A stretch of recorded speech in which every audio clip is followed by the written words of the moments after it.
Hey Ben, what's the Aztec Safety online e-learning website again? Yeah, that would be aztecsafety.com. Fire extinguisher and firefighting, we'll send that one to Paul. Now here's a course I should probably take. Conflict resolution. Power line safety. Yeah, I thought it might help me with my line calls.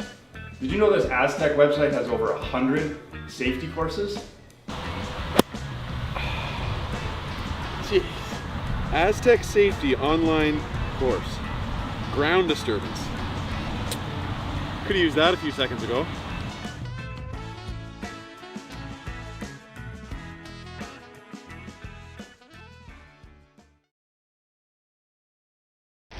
The 2025-2026 Grand Slam of Curling schedule is out, with big events happening all over Canada, like the Masters heading to London in September, the Tour Challenge from Nisku this October, the Canadian Open from Saskatoon in December, and the Players' Championship from Steinbach coming in January. Early bird weekend and full event passes on sale now at gsoctickets.com. Let's rock! Aztec Safety is #1 for online safety training. Aztec Safety is the proud sponsor of the Aztec Safety Challenge, the #1 event on the World Curling Tour. And Aztec Safety has been a proud sponsor of Team Jacobs on our quest to represent Canada at the Olympic Games.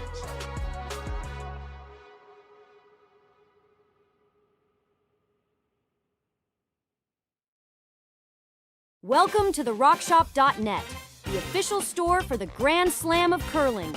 Whether you're looking for the best hats, stylish clothing, fun toys, or unique accessories, the Rock Shop has it all. Shop online anytime at therockshop.net for exclusive Grand Slam of Curling gear, or come see us in person at your next event. Therockshop.net, where fans find their favorite curling gear.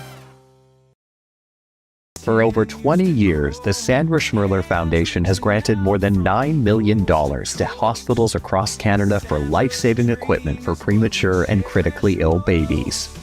In the past 4 years alone, $4 million has been granted thanks to the curling community's incredible generosity. The need continues year-round, and with your help, we can ensure every baby has the chance to grow up and become a champion, just like Sandra. Developed over a decade in collaboration with the finest ice makers this side of the Atlantic, the Pebblehead PB5 is nothing short of a triumph of sophistication and craftsmanship. Weighing less than half its lumbering copper predecessors, yet boasting tenfold their durability, the PB5 delivers perfect, consistent ice, time after time. The PB5 by Pebbleheads.com, the apex of ice-making ingenuity for the roaring game of curling.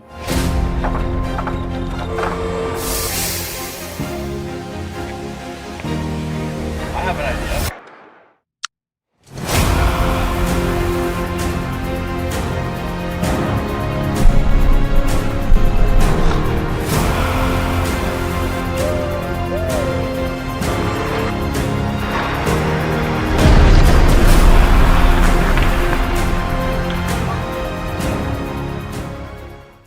Brett, come on man, I know Aztec's #1 for online safety training, but we really should be out here practicing.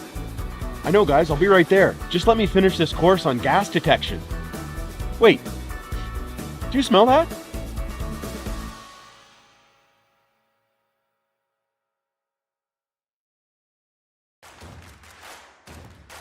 Imagine being able to stream every curling game from every sheet from any event, be it your Wednesday league game, bonspiel, or corporate event. Curling Stadium offers an all-inclusive streaming solution featuring high-quality cameras, ease of use, great reliability, and minimal installation. Offering your sponsors customizable ad space on your streamed curling games and being able to sell video packages to your corporate events for increased revenue. With Curling Stadium, you can stream to any device, be it your mobile phone, tablet, or computer. Push the feed to your desired platform, be it Facebook, YouTube, or any other social media.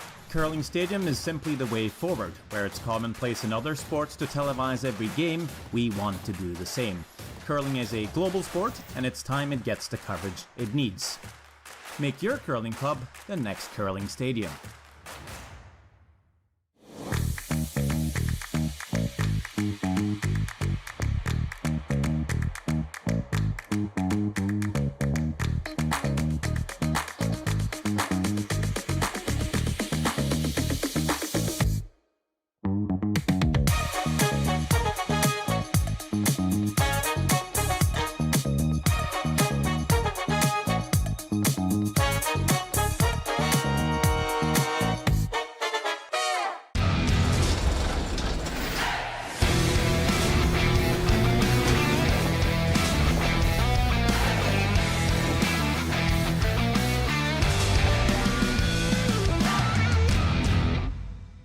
Hey Mark, you ready for this game tonight?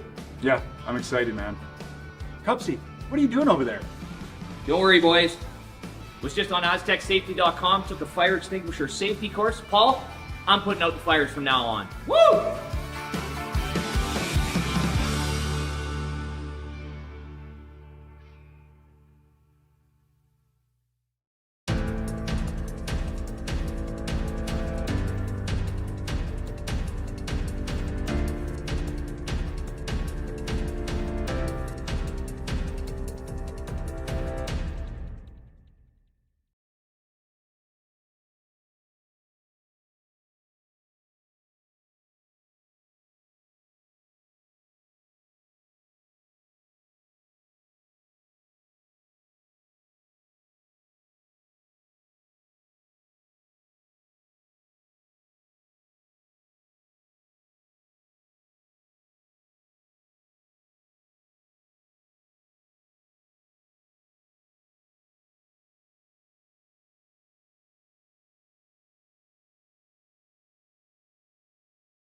Hey Ben, what's the Aztec Safety online e-learning website again?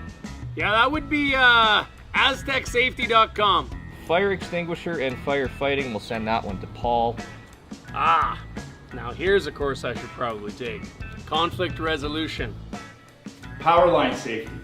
Yeah, I thought it might help me with my line calls. Did you know this Aztec website has over 100 safety courses? Jeez.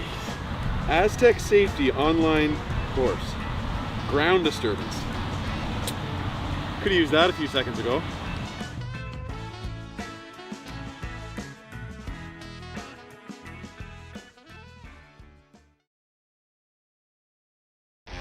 The 2025-2026 Grand Slam of Curling schedule is out, with big events happening all over Canada, like the Masters heading to London in September, the Tour Challenge from Nisku this October, the Canadian Open from Saskatoon in December, and the Players' Championship from Steinbeck coming in January. Early bird weekend and full event passes on sale now at gsoctickets.com. Let's rock! Aztec Safety is #1 for online safety training.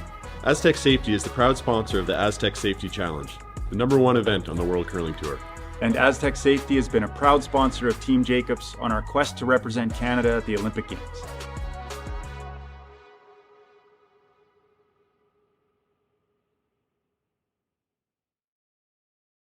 Welcome to the RockShop.net, the official store for the Grand Slam of Curling. Whether you're looking for the best hats, stylish clothing, fun toys, or unique accessories, the Rock Shop has it all. Shop online anytime at therockshop.net for exclusive Grand Slam of Curling gear, or come see us in person at your next event. Therockshop.net, where fans find their favorite curling gear. For over 20 years, the Sandra Schmirler Foundation has granted more than $9 million to hospitals across Canada for life-saving equipment for premature and critically ill babies. In the past 4 years alone, $4 million has been granted thanks to the curling community's incredible generosity. The need continues year-round, and with your help, we can ensure every baby has the chance to grow up and become a champion, just like Sandra. Developed over a decade in collaboration with the finest ice makers this side of the Atlantic, the Pebblehead PB5 is nothing short of a triumph of sophistication and craftsmanship. Weighing less than half its lumbering copper predecessors, yet boasting tenfold their durability, the PB5 delivers perfect, consistent ice, time after time. The PB5 by Pebbleheads.com, the apex of ice-making ingenuity for the roaring game of curling.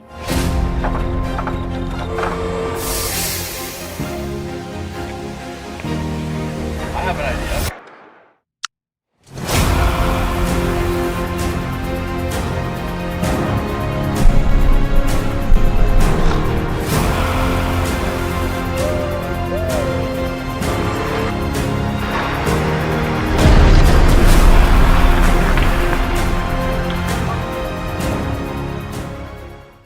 Brett, come on man, I know Aztec's #1 for online safety training, but we really should be out here practicing.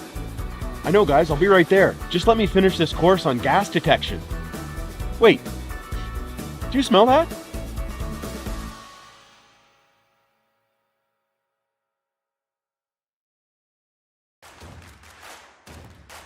Imagine being able to stream every curling game from every sheet from any event, be it your Wednesday league game, bonspiel, or corporate event. Curling Stadium offers an all-inclusive streaming solution featuring high-quality cameras, ease of use, great reliability, and minimal installation, offering your sponsors customizable ad space on your streamed curling games and being able to sell video packages to your corporate events for increased revenue. With Curling Stadium, you can stream to any device, be it your mobile phone, tablet, or computer. Push the feed to your desired platform, be it Facebook, YouTube, or any other social media. Curling Stadium is simply the way forward. Where it's commonplace in other sports to televise every game, we want to do the same. Curling is a global sport, and it's time it gets the coverage it needs.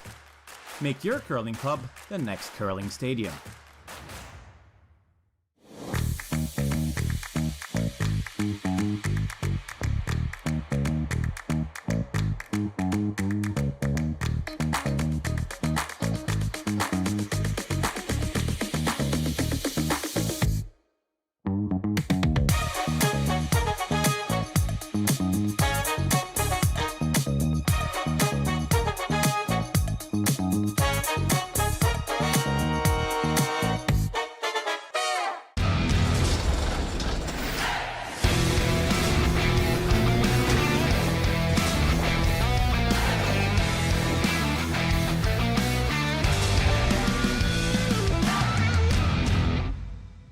Hey Mark, you ready for this game tonight? Yeah, I'm excited, man. Cupsy, what are you doing over there? Don't worry, boys. Was just on AztecSafety.com, took a fire extinguisher safety course. Paul, I'm putting out the fires from now on. Woo!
So with the impact to my business and income, will this delay my retirement? I know you're worried, Marshall, but based on the original plan we came up with, you're only about 6 months behind.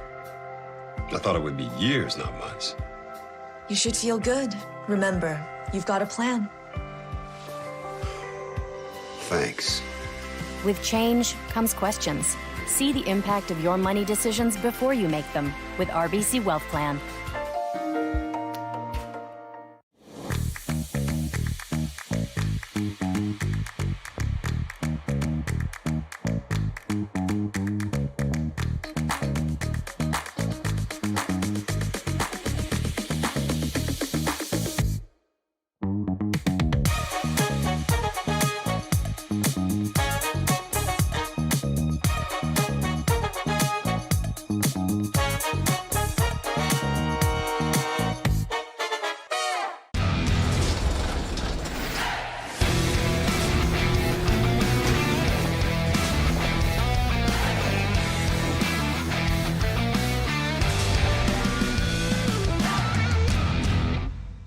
Aztec Safety is #1 for online safety training.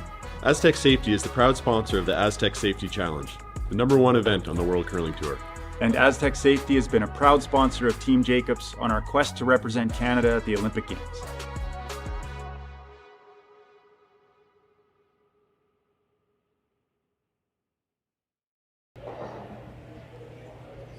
A very pleasant good evening, curling fans, and welcome to Swift Current, Saskatchewan.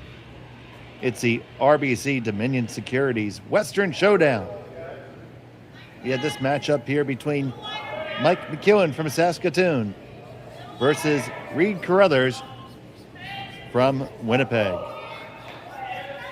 I'm Dave Schmel. Connor Sims is on the production. Terry Corbin will be around in just a little bit.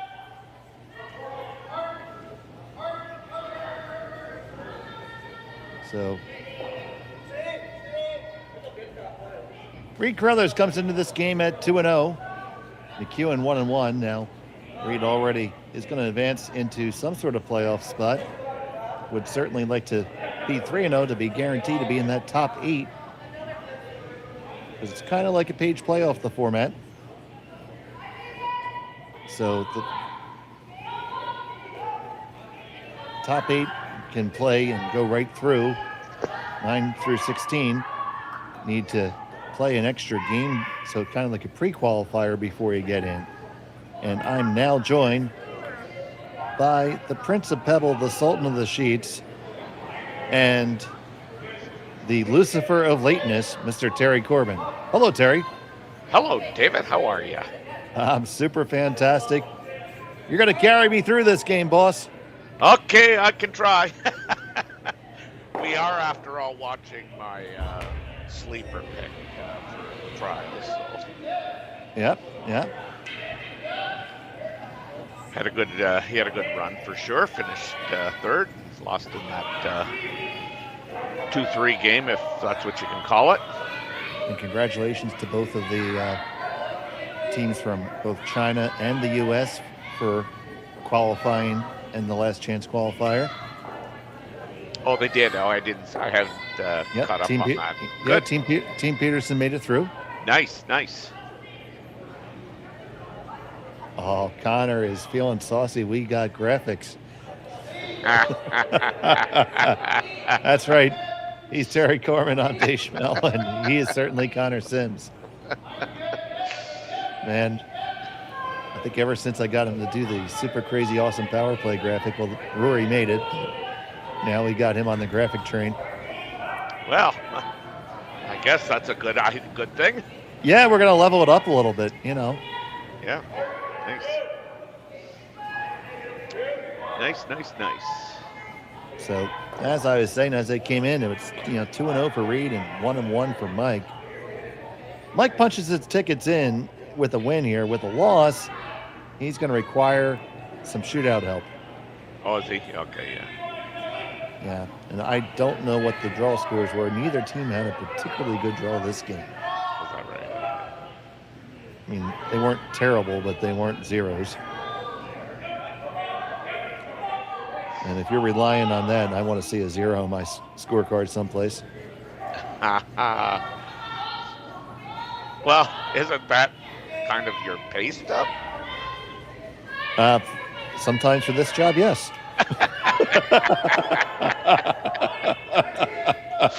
Oh, dear. We enjoy doing it all. You betcha.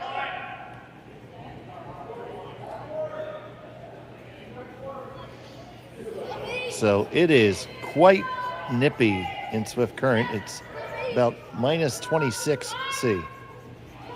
Yikes.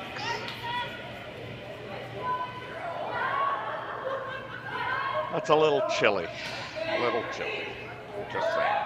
Yeah, we see them many, and the building is definitely running a little bit cold. We see a lot of the skips not just wearing their curling jackets, but a regular outside coat as well. I noticed that yesterday. I made comment about that. That's probably what's holding the ice a little bit straighter too, a little bit of a harder surface most likely. Get a little less curl. Yeah, we also commented on that yesterday where scores, it was really difficult or challenging, I guess, to really kind of get things going. I mean, even when there's like a lot of rocks in play, I mean, they just couldn't seem to get one really buried. And then when you did get it buried, it was usually through the result of a hit and roll or, you know, just as I call them, the little flubs. And it was super hard to get at them. And I mean, you know, the typical draw behind, you know, I'll freeze on top, then you freeze on top, and then I freeze on top and see who blinks first. There was none of that. Kevin Marsh ticked off that high guard there. Yeah. So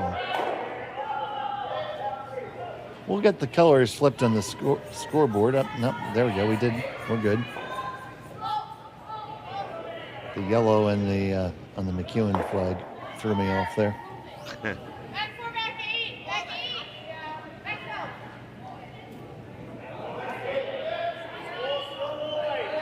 Okay. On the way from Carruthers.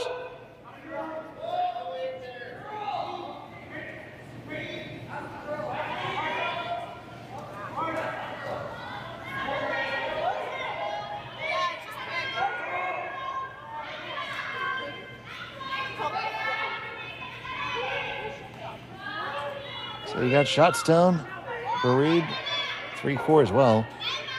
Mike's not in the best spot here with Hammer right now. No, that's for sure.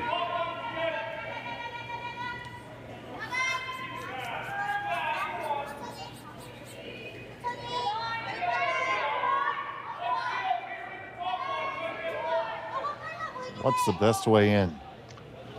Do you do you go for the shot rock right now? I mean, I think he's going to look at this raise.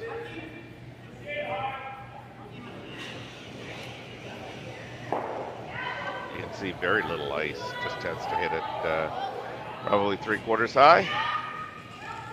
So here's Colton Flash.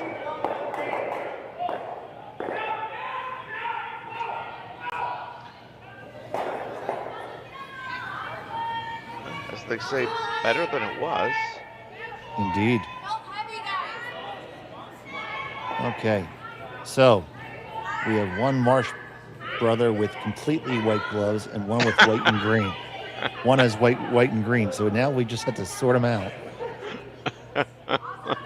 Yeah, that's kind of a little bit on the tricky side. They're a tough pair. Oh, I know. It's like the Anderson twins down here in the States. They were always tough to tell apart. I finally can do it now, but it's only after knowing them for about a decade. I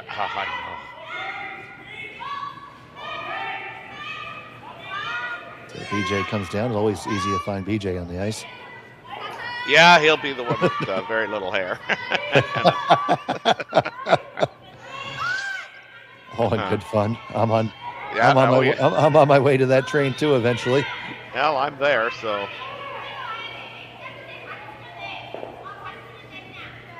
I am there.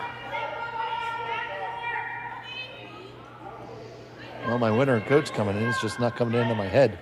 Yeah, I know. The fur collar's below the chin.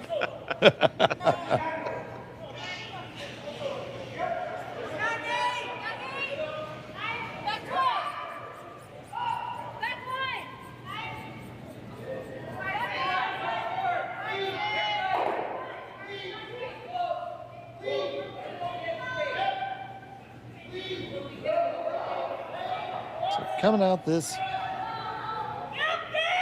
just trying to play a little tap here. Yeah. It's going to expose. No, it doesn't. No. Advances up and they lie two now. Yeah, it's a good shot. That'll be interesting to see whether Mike plays that run back or not.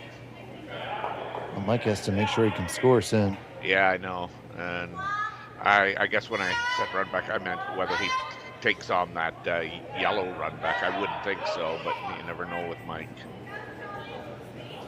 I think he's gonna.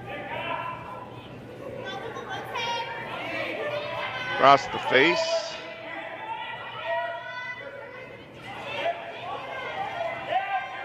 So here's Colton Flash.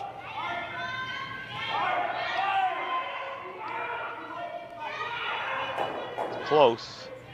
Well, you know what? They release it and open it up. That's a good. I think that's about as good as he could have done. Yeah.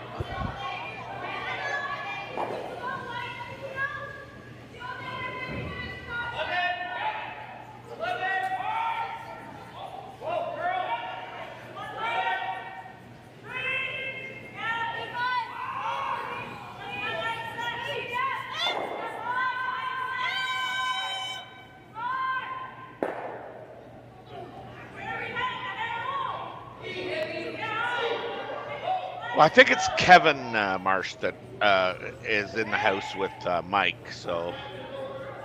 So that's White Glove. Ooh, there's the potential error. No, it hangs on. It does hang on. Okay, so. Be interesting, I guess. I was surprised the Rocks, you know, like I would have thought that was definitely out of the rings, but these Rocks don't seem to be as lively as we're accustomed to. But then again, having just watched the trials, those Rocks are lively, man. Yeah, they are explosive for sure. They're definitely bouncing around at Kelowna as well. Is that right? Yeah, yeah. That was everybody in the U.S. involved in curling watching that qualifier. Who did Peterson beat to qualify? Now you're asking me a hard one. Okay, sorry. No, I know it. It's just I've been sitting here all day. Oh, okay. All right. Norway, Rorvik. Okay, yep.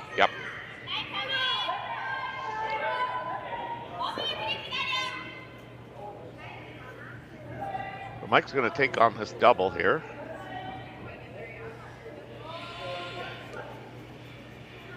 So, McEwen. And delivering with that same broom since he started curling. Yeah.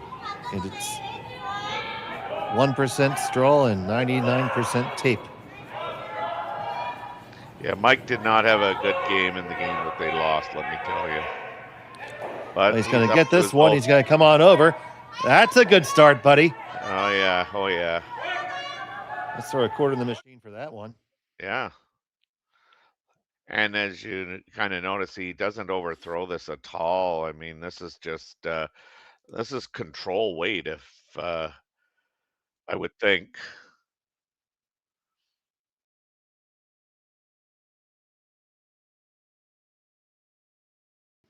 Well done. Yeah. Well done.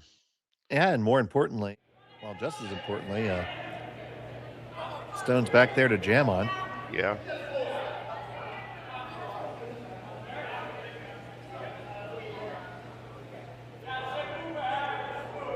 So Reid Carruthers from Winnipeg.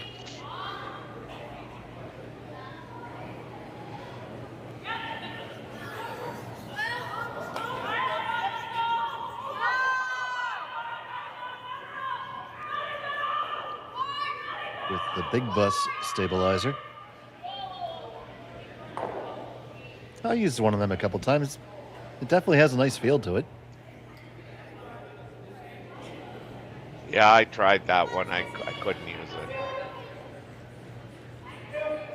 And that's why there's 31 flavors of ice cream. Would be true. So they make the hit.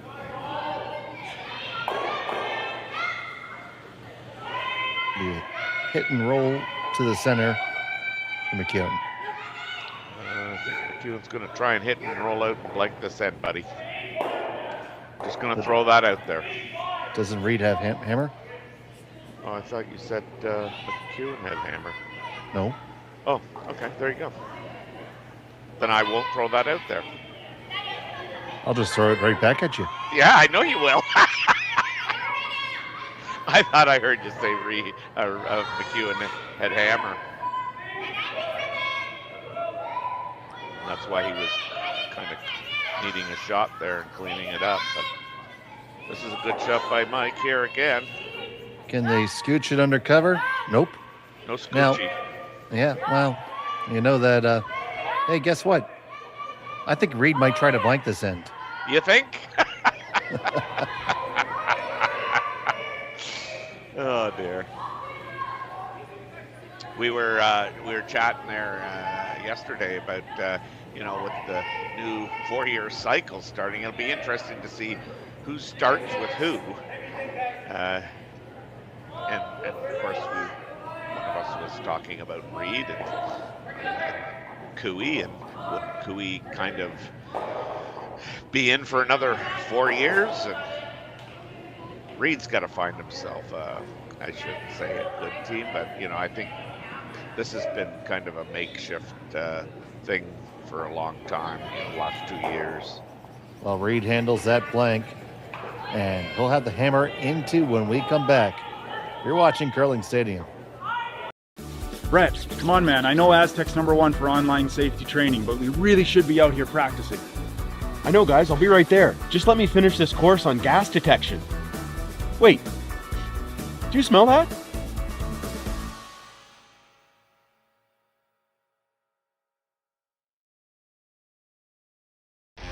The 2025-2026 Grand Slam of Curling schedule is out, with big events happening all over Canada, like the Masters heading to London in September, the Tour Challenge from Nisku this October, the Canadian Open from Saskatoon in December, and the Players' Championship from Steinbach coming in January.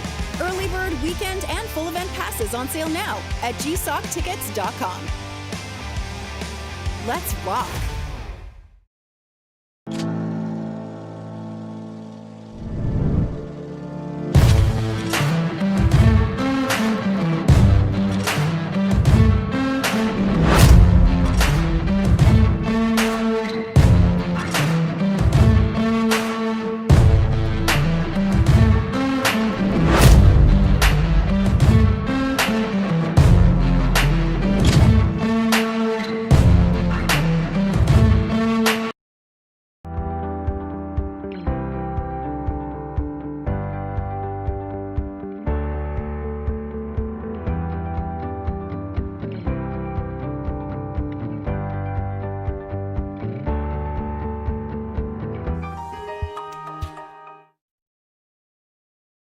Yuck it up.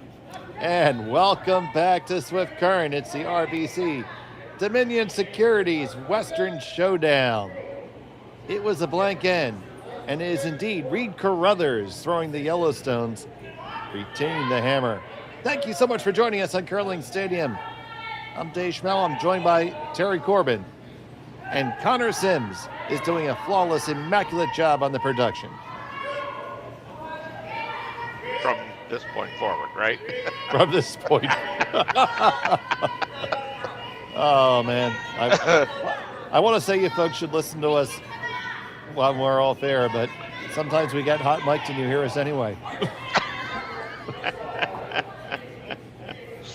Oh, dear. That happened the other draw. Me and Kaylee were having a whole conversation about mint. The medicinal wonders of mint. Aha. So those two guards are a little bit closer together than I think Mike would have cared for.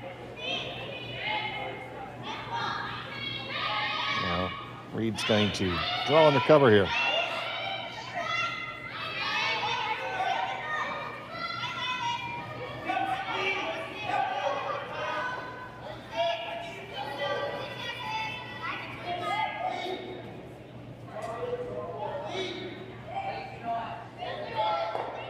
So, stone on the way from McEwen.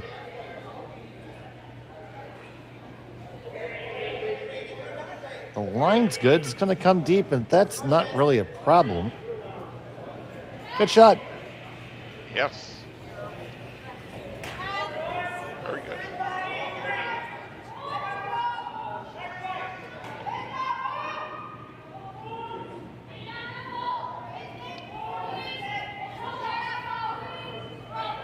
So here comes Kevin Marsh. So you can put it in your cheat sheet at home. It's Dan Marsh with the white and green gloves. Kevin's are just white. I think you need to. I couldn't see that. It looked like that was just the collar of the jacket. That's on. That looks like green on his. Yeah, but it's not. It's on the wide receiver gloves. Oh, Yeah. there you go. There you go. So just while we're in Swift Current, Saskatchewan right now, I just came back from Simcoe, Ontario, where I want to give a shout out to my boys, Chris Inglis, Connor Massey, Grant Shearer, and Liam Little, who are in a qualifier to go to the Ontario Tankard there later, I guess in the new year. Oh, very good luck to them. Yeah, it was. They had a good game. They won their game, and now they get a little bit of a rest. They don't play till tomorrow at I think 2:45. So keep on trucking, boys. Absolutely, and you're coaching them, right? I'm doing my best. Well, they need the luck then. That's right. That's why I've planted a lot of things out in the garden for good luck. No, but in all seriousness, good luck, boys. Pulling for you. Always want to see a young team do well. Now, is this going to overroll? No. It's actually going to underroll. Yeah. See what I mean with the roll there? You're just not getting that good action off the rocks. Yeah, it wasn't a tremendous amount of rotation of gear on there, but yeah, I agree with you, Terry. Yeah, it just came off with a dead handle. Yeah. So Reid's gonna just pop these here. Yeah, I think if he hits it a little bit on the high side, that rock runs right back into the one on the 4-foot, and they'll all go. Schneider, 1, 2, 3, and shoo. Will it all go? No. Gives Mike a chance to come under cover underneath his own.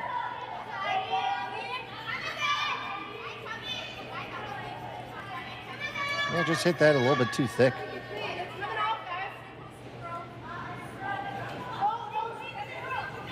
Or too thin. Just couldn't hit it there.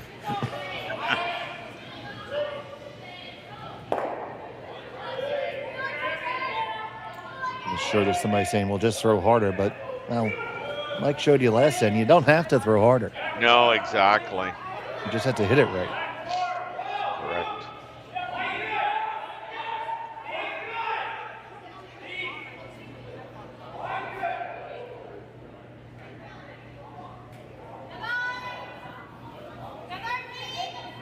Pretty good weight. Probably would have liked that 6 inches a little higher, but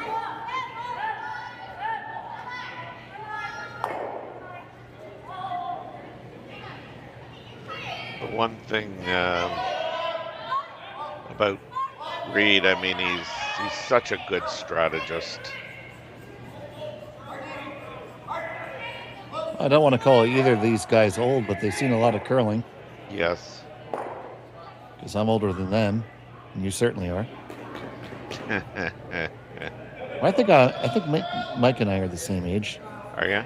Yeah, pretty. I didn't know Mike was 50 yet. Thanks, buddy. Well, you're dishing them out as good as you take them, so. Absolutely. Okay, you're shutting now. He's gonna try to throw a high center guard. Oh dear. Now, in my day, we'd have to take that stone and lift it way up over our head. That's right. Throw it over the ashtray to get it there. Yeah. Have you ever seen that picture of Alfie Phillips? The way he used to bring it up over his head? Yep. Oh, God. Just amazes me. Yeah, the highest backswing I've seen in person was Darren Moulding. Oh, yeah? Yeah. Yeah, when he rears back for a takeout, he'll bring it all the way top shoulder level and kick away. I used to play against a guy when, I mean, it wouldn't matter if it was a draw or you know, a bomb.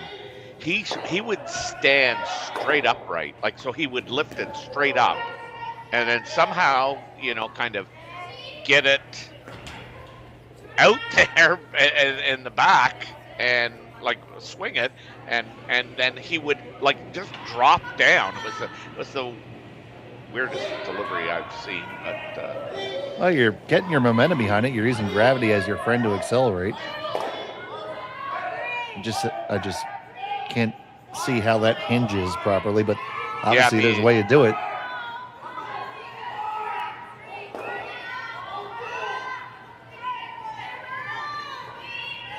Changing gears here, and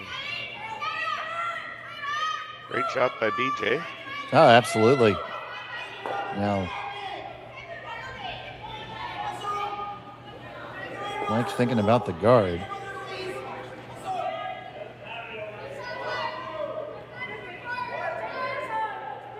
Would he ever draw down on top of it again?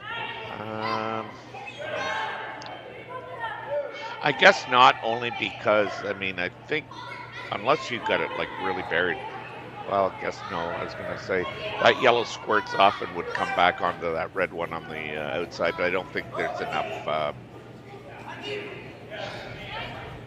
the striking bands just aren't good enough. So, I mean, yeah, I'd throw the draw, or throw the guard, sorry.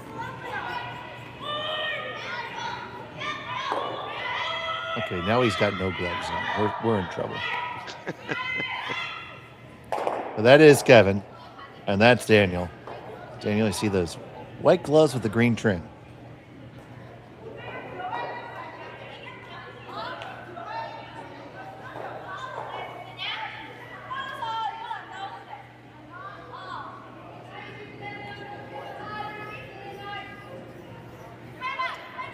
First to two from McEwen.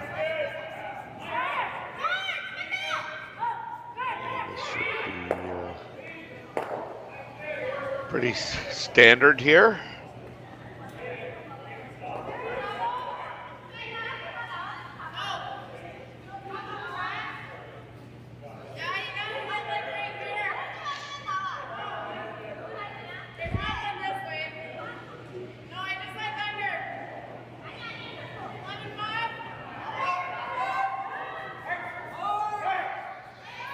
Reid kind of checking out his options. And what are they? Well, the yellow in, which to me would, I guess, be probably a better option if you're trying for two. If you just want to open it up, I mean, I think you could probably run that red one in. Just that's on the center line. Just hit it on the high side if you're playing the out turn. That'll leave the yellow one in the rings and the shot rock, and you would think that the red one would kick out of the rings.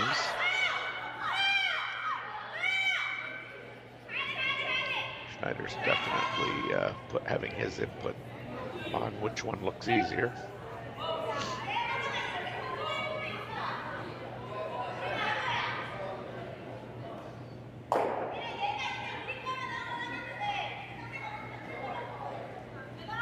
Yeah, a lot of discussion here.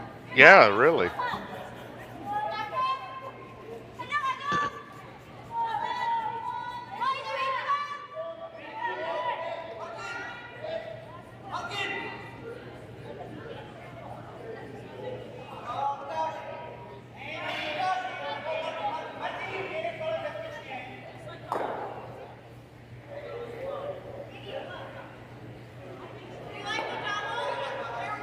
So it's going to be the angle.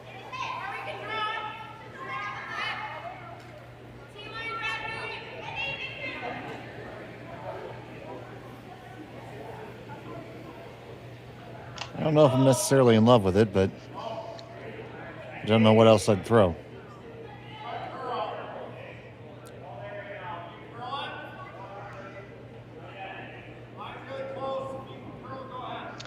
Well, and I mean, this is why, Reid is what I would ideally say a real good strategist. I mean, I would have thought he would be running the other one in, but, the more you think about it, it's probably easier to hit half of a rock, which this looks like.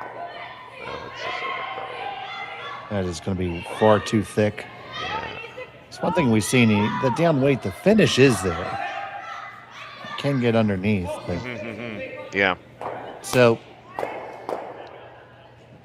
now Reid has both of them to try again. Which one do you guard? Yeah, no kidding, eh?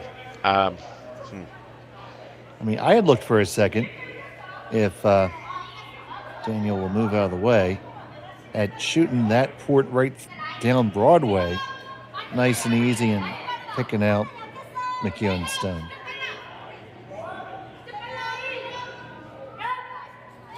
You don't have to move it a whole lot. Yeah. I don't know if you hold the shooter enough, but that's a pretty tight hole, and you'd have to skinny that. Oh yeah, yellow for sure. Yeah. No, I see what you're saying.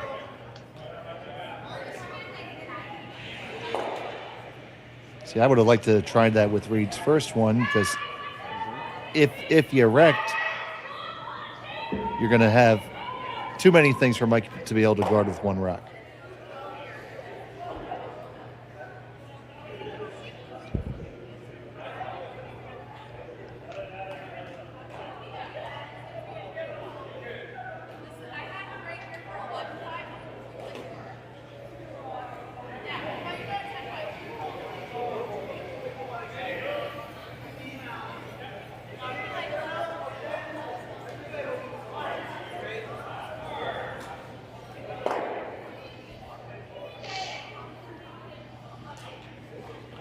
So I'm just going to take this one, it looks like.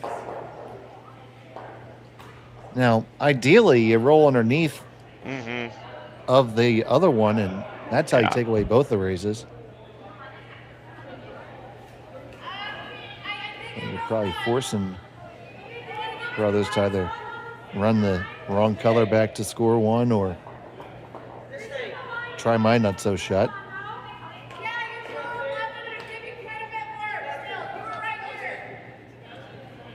Last one for McEwen.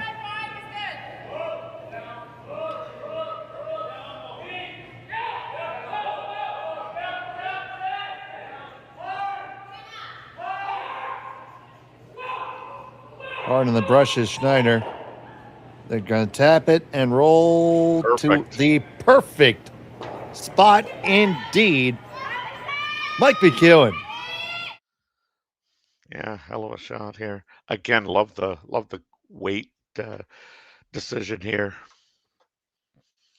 Yeah, Colton Flash leaning on it pretty hard there. That's less than a half a rock, and you're only moving it 1.5 feet, 2 feet.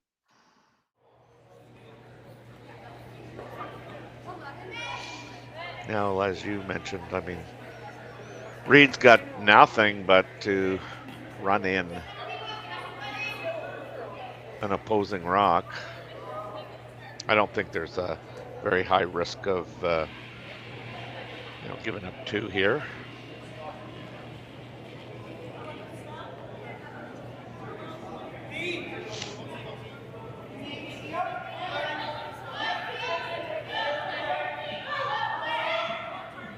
So Reid Carruthers, final stone of the second. Running back the wrong one to score 1. Makes contact. Oh no! Oh no! Oh no! Oh no! I said there was very little risk there. Hello. Send your letters to Terry Corbin, Kara Curling Zone. It's 2-0 in favor of McEwen. We'll be back. Welcome to the RockShop.net, the official store for the Grand Slam of curling. Whether you're looking for the best hats, stylish clothing, fun toys, or unique accessories, the Rock Shop has it all. Shop online anytime at therockshop.net for exclusive Grand Slam of curling gear, or come see us in person at your next event. Therockshop.net, where fans find their favorite curling gear.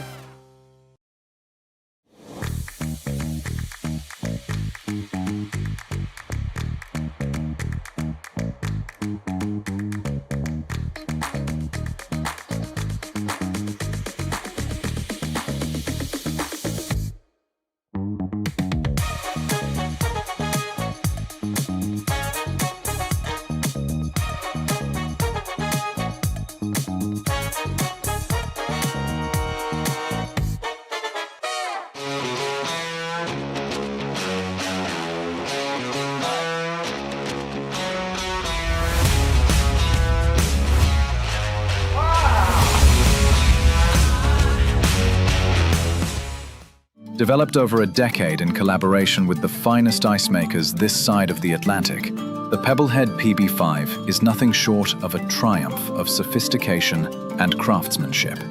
Weighing less than half its lumbering copper predecessors, yet boasting tenfold their durability, the PB5 delivers perfect, consistent ice, time after time. The PB5 by Pebbleheads.com, the apex of ice-making ingenuity for the roaring game of curling.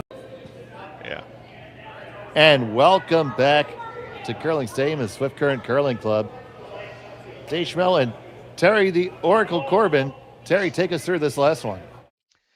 Well, I mean, he's running an opponent's rock back in, and I just finished saying, I I don't see much risk really in that. You had to chip this, like, just ticket to give up 2, and lo and behold, look what happens.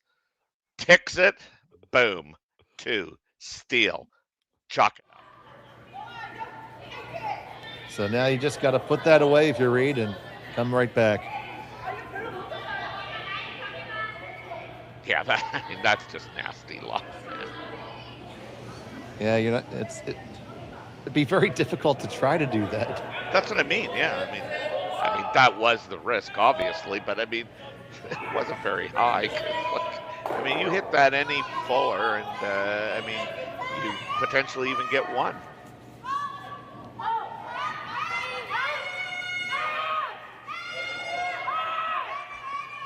But not only is that why we play the game, that's why you throw the stones.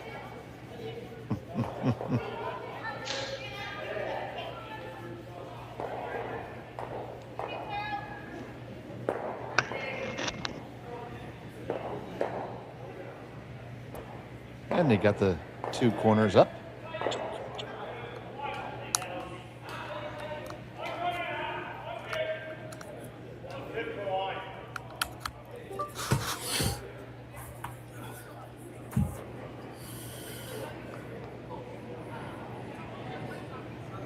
I can use the old standard line. This is Marsh throwing. Yep, this is Marsh.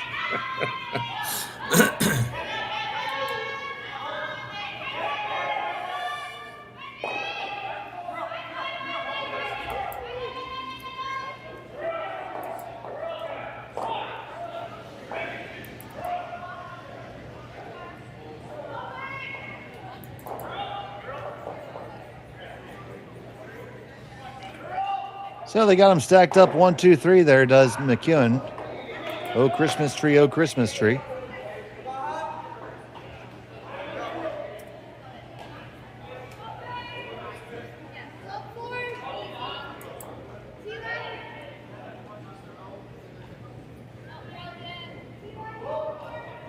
Here's Schneider.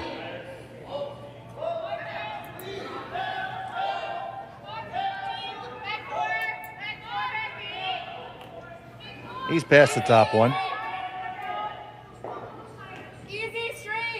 Takes the second one. Are they going to stay in the rings? And Mike corkscrew back. And it does not.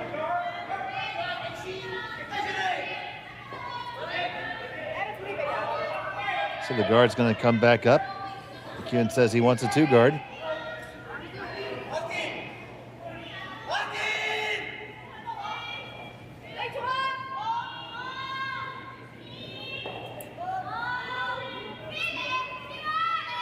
I will say I enjoy it when the higher level players use terminology that people use at the club level. Yeah, makes the game a lot more relatable. Because if I want a guard there, I ask for a 2. I don't say halfway or anything like that. I say, give me a 2. Yeah. And the more that your average club member can understand what the good guys are doing, the more you're going to learn. Right. I mean, this game isn't too complicated. You can play it. So can I. Well, I just may not play it well, right? Well, yeah. I mean, yeah. Well, it's not always about playing.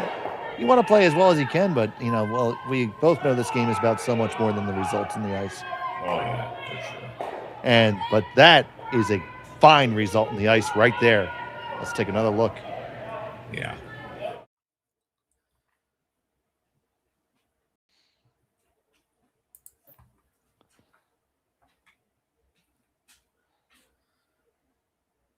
Pretty big weight. BJ just going real hard. Just gets it, a piece of it. The same piece that Reid got on his last one. Oh, boy. I know, eh?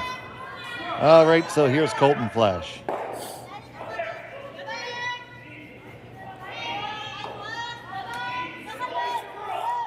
I really do wonder if Mike's got it in him, and I think the desire's there, but I mean his kids are now starting to get to an age where they're in their activities, and he probably doesn't want to miss any of that. Well, that's very important for family, right? Oh, right, for sure. I mean, his wife gave up the curling. She had a great career.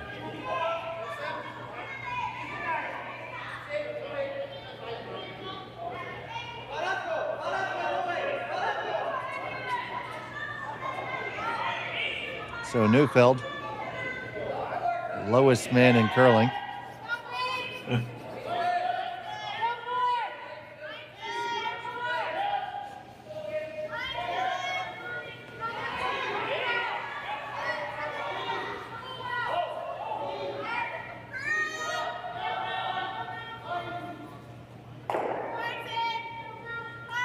Brings it right down on top.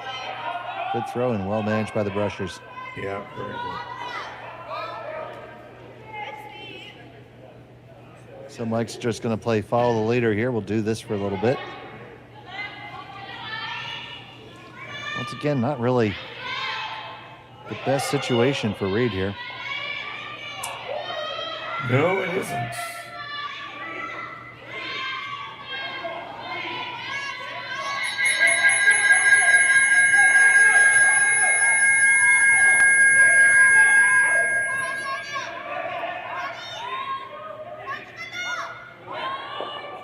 Well, that wasn't nice noise.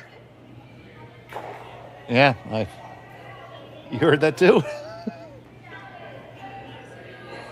Everybody heard it. You know what? It made it through the broadcast too.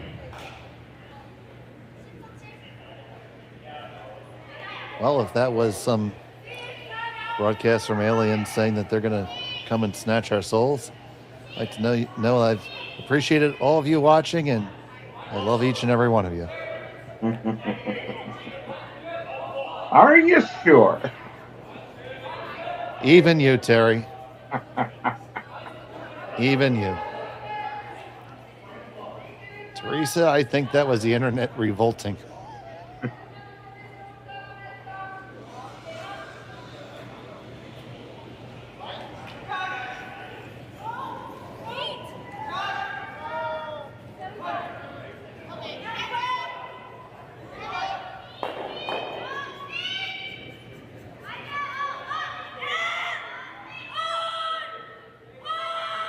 So some conversation here, because Reid has to try to figure out how to build something. He can't just go out and give up steals willy-nilly like this. So you're going to run something in and open something up. What are you doing? Yeah. I kind of like playing the one that's just to the left of the center line.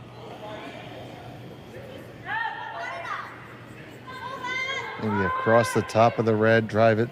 Nah, that's not going to work.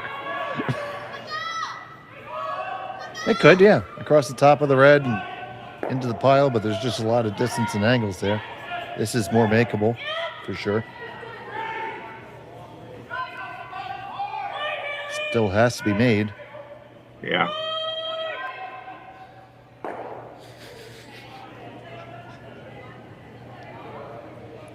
Neufeld.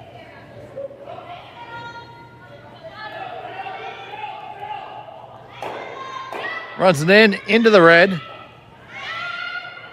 Doesn't make contact with anything else, but it helps.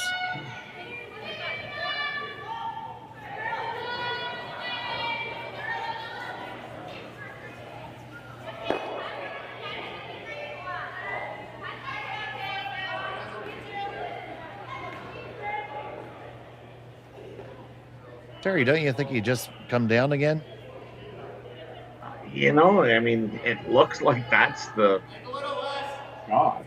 Yeah, I see all this pointing and all this referencing, and I don't see anything other than a draw that helps you. I don't see how playing off of that helps.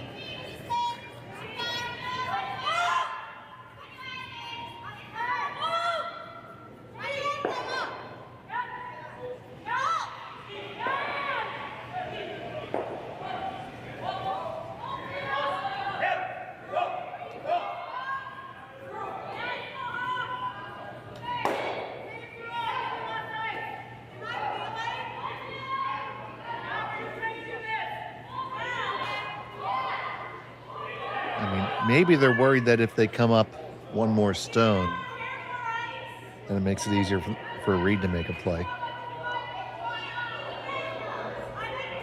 That's all I'm thinking of. Because the angle's tough now.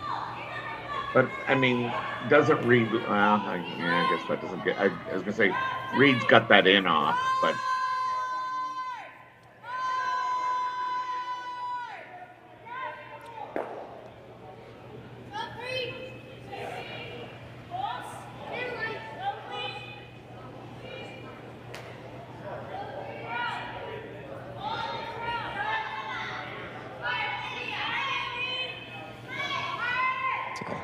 Definitely a lot of conversation going on here. Taking a look at the scores in this draw. Delaney Strauss has a 2-0 lead over Boa Kang. Injun Kim 3-0 over Faye Henderson.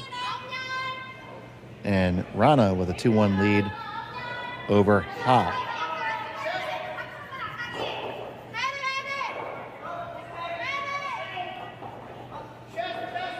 On the men's side, sheet 3,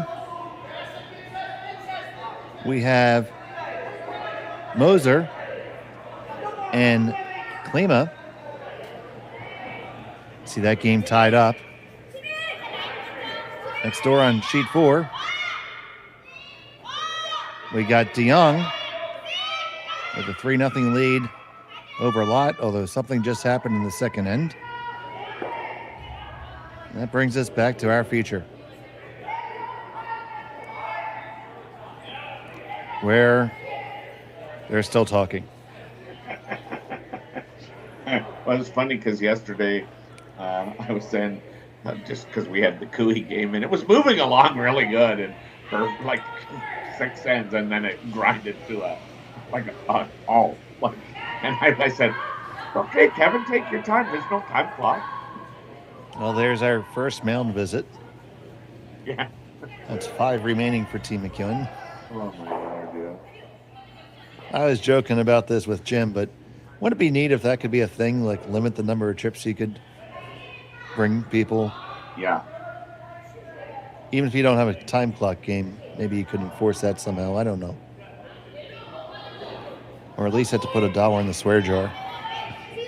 Well, yeah, it would be full on my dime. Yeah, pay. You know, you have to. If you want to come down and talk, you have to pay $1 toll at the at the hog line, or maybe even make it a toonie.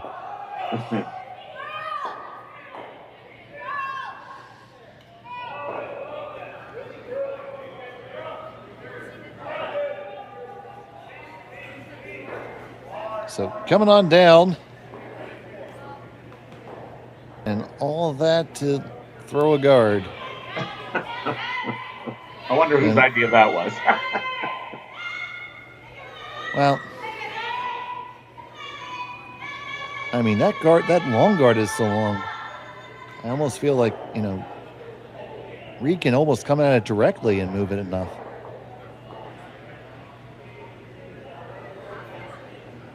Don't you figure, buddy? Yeah, it's hard. It's hard. I don't know. I mean, it is the wall sheet. I don't know if that makes any, but it's also minus 26 outside. It's not like the wall side is warmer right now. Yeah, I know. I'm not kidding. It might actually be colder there.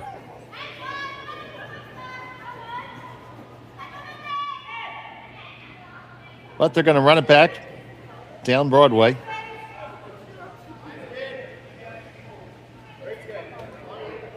You make it right, you'll have another run.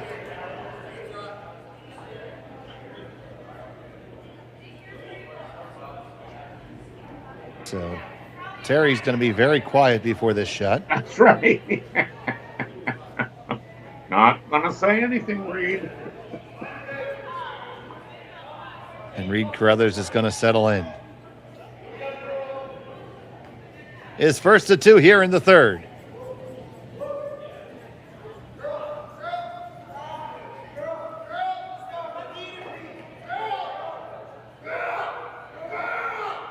McEwen on the hop. He hops it right there. Yep. Bang, bang. Reid Carruthers.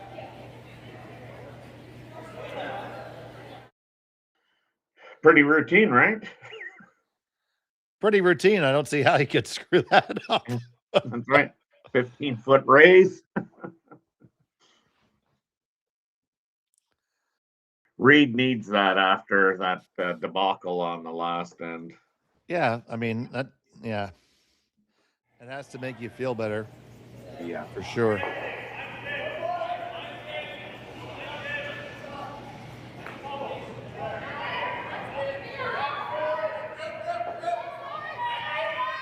So now it's going to be the angle raise attempt for the double for McEwen. Not really any other shot than this. No, I don't. If there is, I don't see it. I mean, the straight run down the middle doesn't do you anything. Oh, kill one, but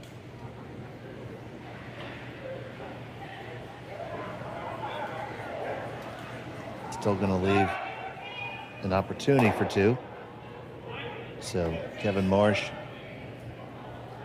on the stick.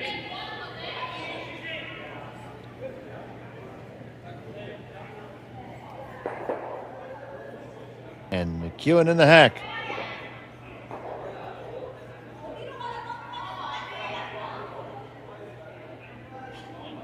His last of the third, looking for the angle raise double.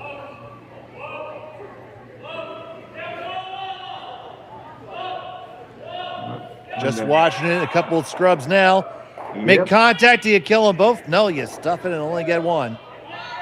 Well, good effort, just not there. He's got another rock to play. There's a chance for 3 here, is there not? There's not just a chance, it's almost a certainty. I guess I don't know whose shot. To me, it looked like red, I guess. It is red. Yeah, red is second for sure. So you have to make a play on this, but you got a lot of room to hit that.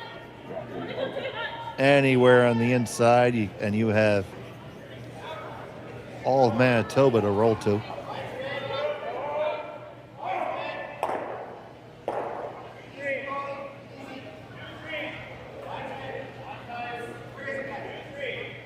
So what a turn of events in this end.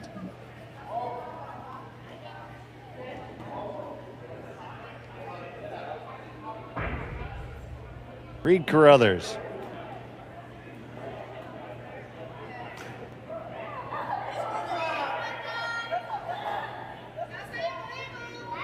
Final stone of the third.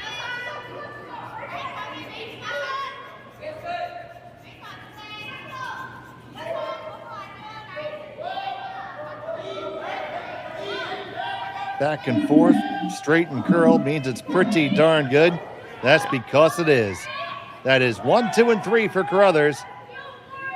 He leads McEwen by 1. We'll be back with the fourth end after this on Curling Stadium. Hey Mark, you ready for this game tonight? Yeah, I'm excited, man. Cupsy, what are you doing over there? Don't worry, boys. Was just on AztecSafety.com, took a fire extinguisher safety course. Paul, I'm putting out the fires from now on. Woo!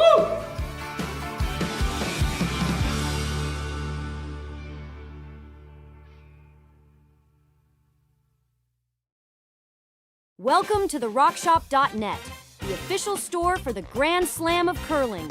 Whether you're looking for the best hats, stylish clothing, fun toys, or unique accessories, the Rock Shop has it all. Shop online anytime at therockshop.net for exclusive Grand Slam of curling gear, or come see us in person at your next event. Therockshop.net, where fans find their favorite curling gear. So with the impact to my business and income, will this delay my retirement? I know you're worried, Marshall, but based on the original plan we came up with, you're only about 6 months behind. I thought it would be years, not months. You should feel good. Remember, you've got a plan. Thanks. With change comes questions. See the impact of your money decisions before you make them with RBC Wealth Plan.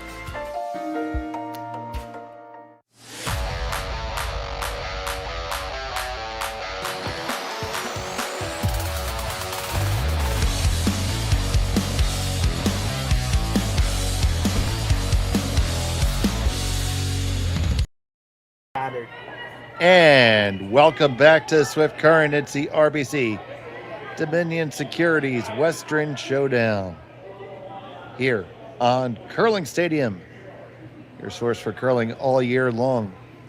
We have a big weekend of action. This is our 5th of 5 draws today. We have 5 draws again for you tomorrow. So make sure you join us and send me coffee. It was a big 3 for Reid Carruthers last end, Terry. Yep, and part of that, you would say, like, that kind of came out of nowhere. That came out of a really good run back by Reid Carruthers. Yeah, absolutely. That was something that he needed. Especially after the Corbin curse in the second. Yep.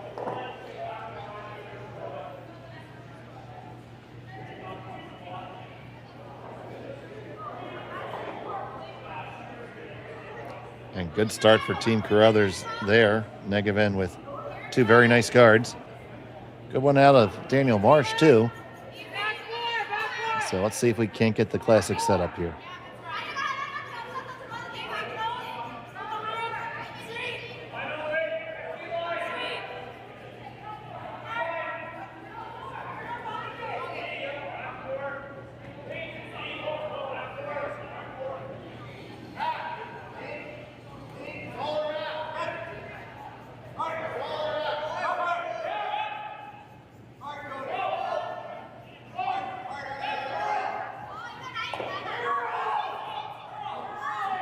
It's not a problem to be deep there, right? I don't think so.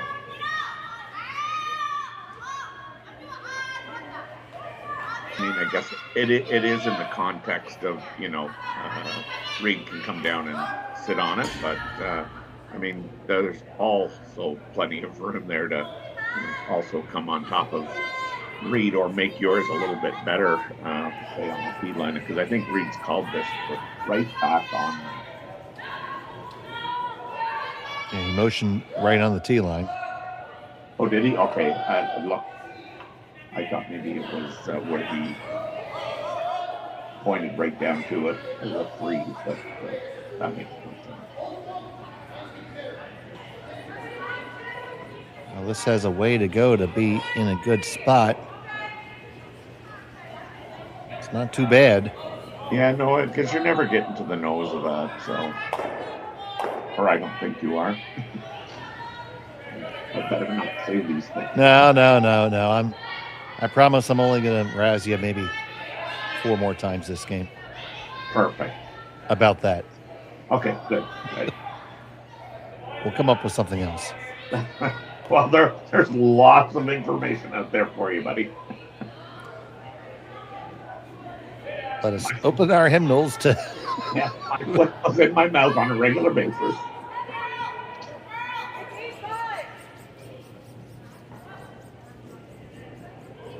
And Reid says, enough with this mess, let's just open it up.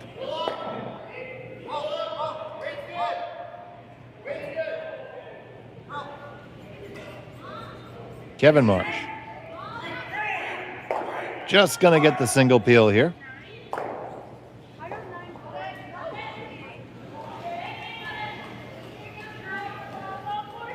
Are you surprised at all about that call, Dave? Seemed like a frustrated call. That's what I was just kind of feeling like it. Just, I don't know. And just reading Mike's body language a little bit. It's just feel like he isn't happy with the way that last end went. And obviously, you're never happy giving up 3. Needs to rack that and put it away.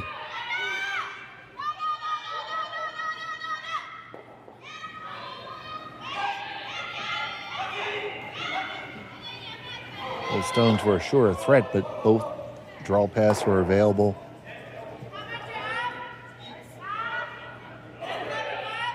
Yeah, I think I would prefer a bit more of an offensive call. Yeah, that's kind of the way I was feeling.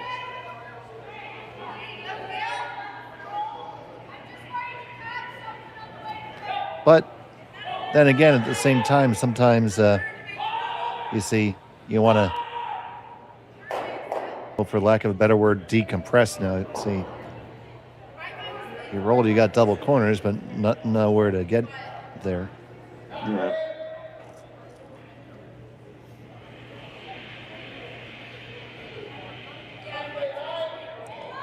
Now this could be interesting. See Reid calling it all the way up there. If he throws that, you think Mike wraps around all of it? That would be an offensive call. See, I'd be tempted to do that if this is thrown right where Reid tapped the broom.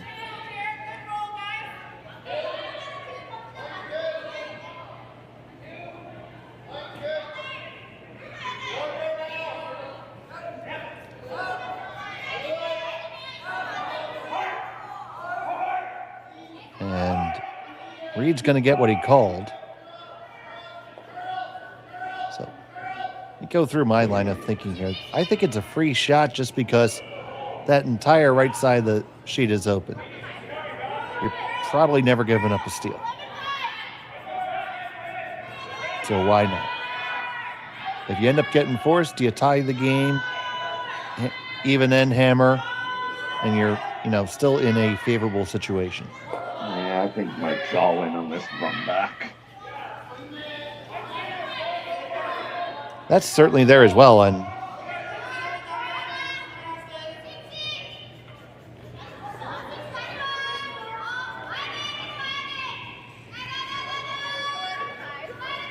Colton Flash. They're looking for the double run here. Bang, bang, and away it goes and just opens it up.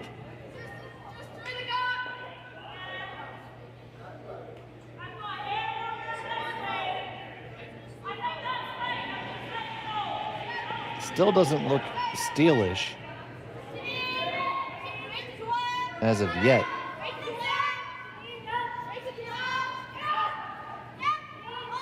So Reid's still on the defense here. Let's see, quite a good crowd behind the glass. This is always a well-attended spiel.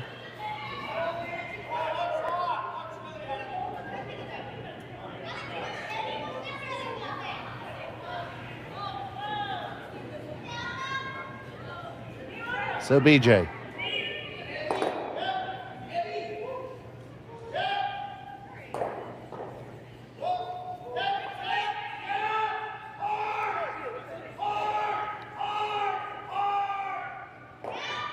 Hit it, tap it, push it out, roll it to the center. That might help Mike. How so? Well, now Mike's got, he can kind of freeze on that. And if he comes even just a little bit across, it looks like now he's got a catcher over there on the wing.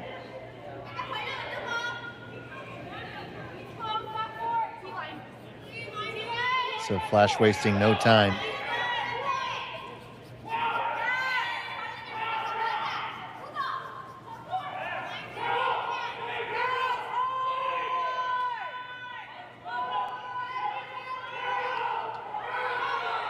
Back and forth, we're trading marshes. And we get a beautiful hit and roll. Great shot there by Colton Flash. Yeah, I mean, and I think that was the problem with where the result was for BJ and Team Carruthers.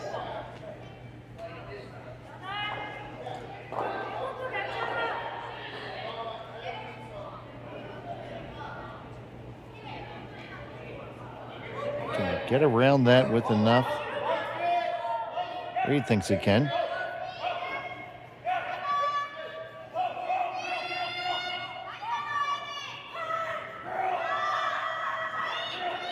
It's going to be on the intern.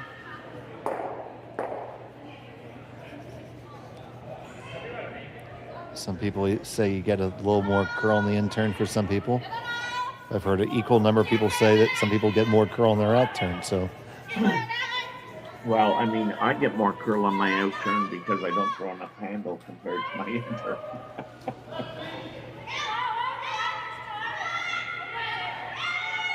Well, there's your problem. Yeah, I know.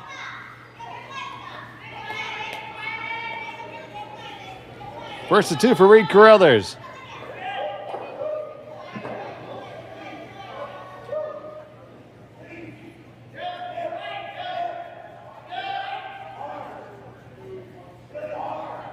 Got to be on it to get past the guard. Don't want to wreck here. Ooh, yeah. And you did. Well, it's plus is it's a short run. Minus is Mike gets to put one over there.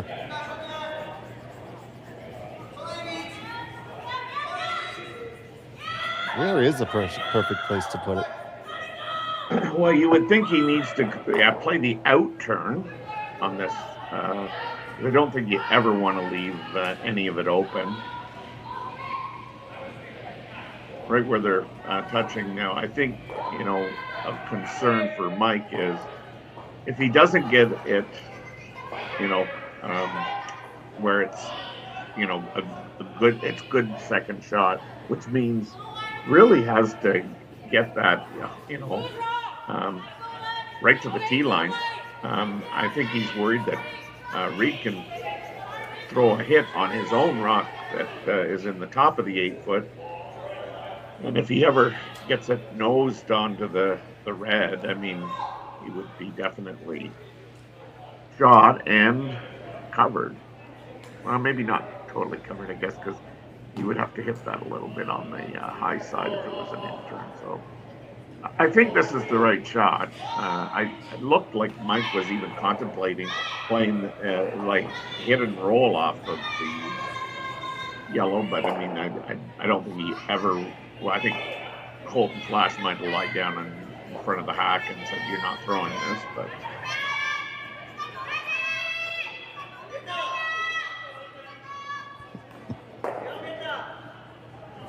So McEwen settling in for the draw. On the out turn.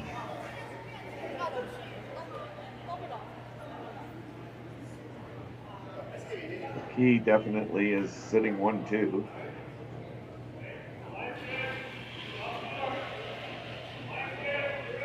Colton on the power clean.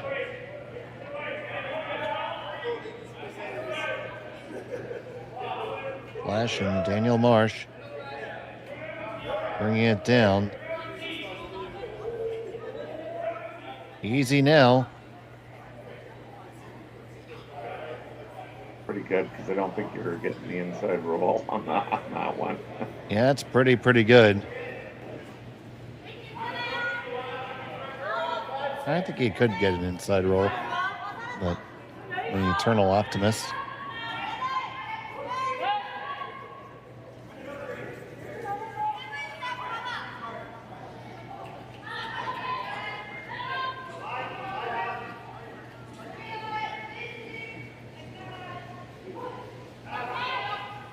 So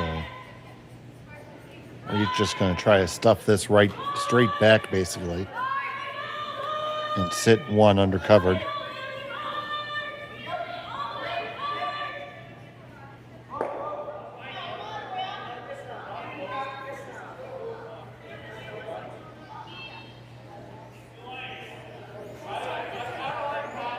I mean, Mike's got to be, pretty pleased that the possibility of a deuce now exists. That first one that he threw.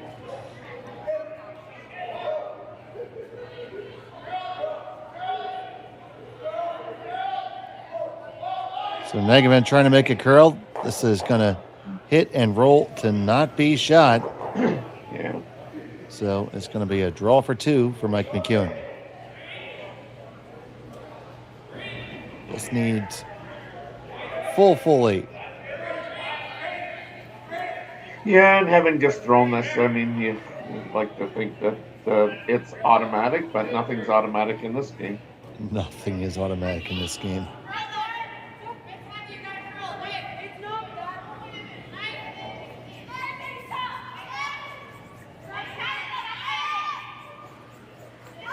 So with one in his pocket, Mike McEwen, final stone of the 4th.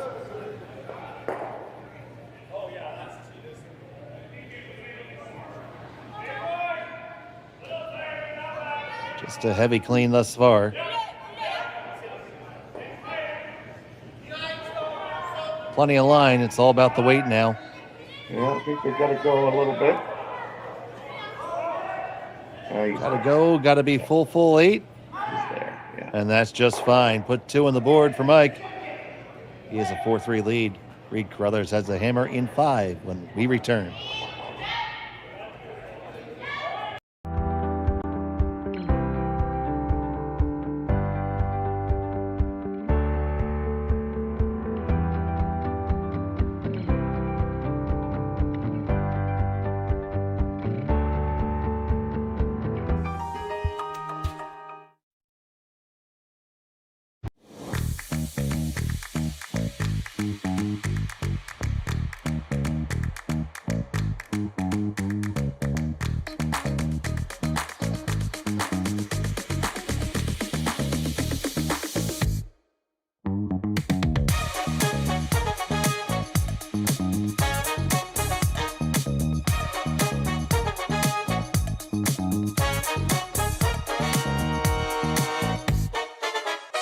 Hey Ben, what's the Aztec Safety online e-learning website again? Yeah, that would be aztecsafety.com. Fire extinguisher and firefighting, we'll send that one to Paul. Now here's a course I should probably take. Conflict resolution. Power line safety. Yeah, I thought it might help me with my line calls. Did you know this Aztec website has over 100 safety courses? Jeez. Aztec Safety online course. Ground disturbance. Could have used that a few seconds ago.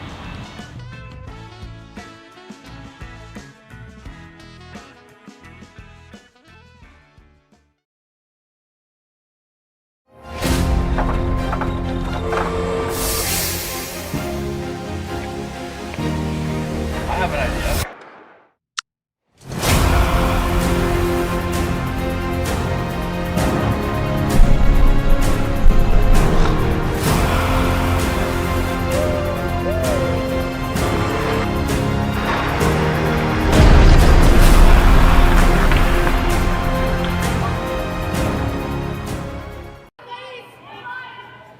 And welcome back to Swift Current.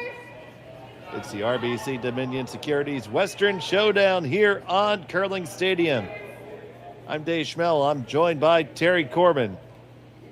Connor Sims handles the production duties this evening. And we are grateful for each and every one of you joining us here on our YouTube channel from all over the country and all over the world. If you haven't subscribed to Curling Zone, please do. Helps us out a lot. Lets you stay up to date on all of your favorite teams. Catch up on events that you might not have had a chance to watch. You can search for your favorite teams. And we are running our 24/7 live stream replays. So you can turn on a random curling game at any point, and now they are run without commercial interruption. Our crack production team has went through and cut out the commercials on that, so it's just one stream. That's nice. It certainly is.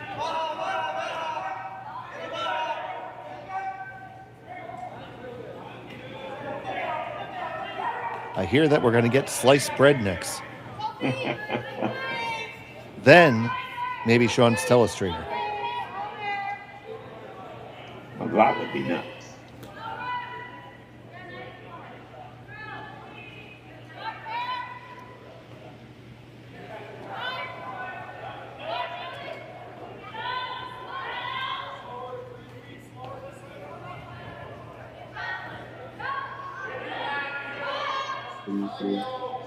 So McEwen has to feel good about that deuce last end. Oh yeah, for sure. I mean, he made two. The first one set up the deuce, obviously, but even though it was as we call them, free draws, nothing's free anymore, and just ask Colton and Marcy. They had to sweep that thing with vigor and. Yeah, but they just made room for a cocktail afterwards. That's right. Yeah.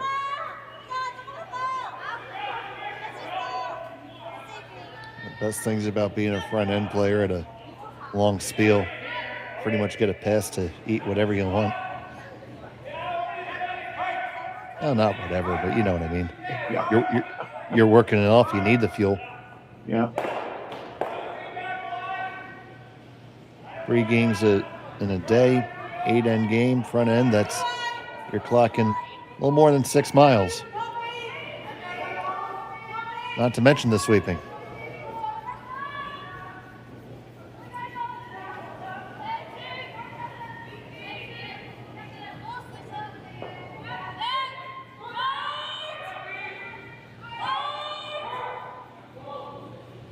And the skips, we have it so tough with all the yelling and everything.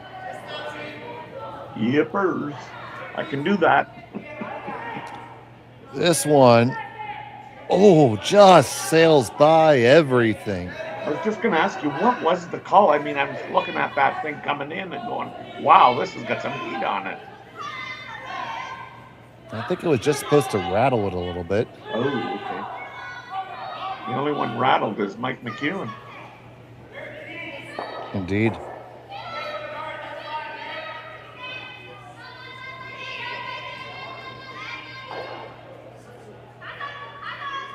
So, catch Schneider.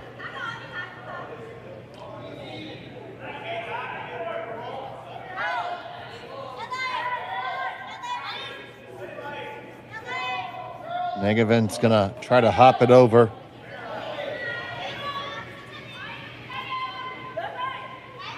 Terry, I don't think I've asked you this question yet. What's your opinion on the hop? Because we see more and more people doing it. And curling is a copycat sport. You see somebody do it, somebody else thinks it's good, and I'm sure we don't have enough science on it yet because it's only just started. And one day in a smart room won't tell you everything you need to know. So what do you think? Yeah, like you just mentioned, it seems to be right now a fad. Will it be a fashion? I don't know. I spoke with a couple of guys that, I consider really good sweepers. And they're more interested in talking about, or they were more interested in talking about, like the slow, long carve, like that long stroke, and a slower stroke, which I thought was really interesting. So, well, we did see Team Ueno utilize that in our last game. Oh, did you? Okay, so you know what I'm talking about then, yeah. Yeah, they're trying to affect the path without adding distance. Yeah. The people who I talked with this is, you get a very high amount of pressure on the broom for a very short time. Yeah. Now, whether that makes a difference, well, that's up to smarter people than I to understand. Yeah, I personally think the broom is an ornament,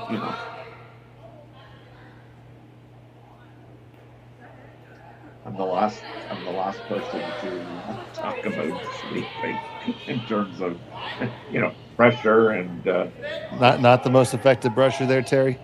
Like I say, my team, even though I skip, they run down to sweep behind the tee line sometimes. Oh dear Lord! Like I say, it's just an ornament, something to lean on. I guess when we spiel together, you're going to have to be in the house. There's another position. I'll lace them up.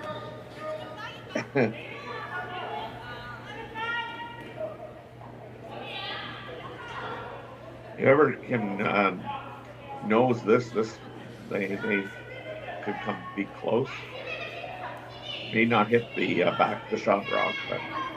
No, I think go nose. The top one actually is going to stay in the side, but going to find out shortly. On the way with some heat. It is dead on the nose. Really close. Right through. Gets them moving. So close, and you see Flash just kind of toss his broom up and snatch it out of a little bit of disgust there.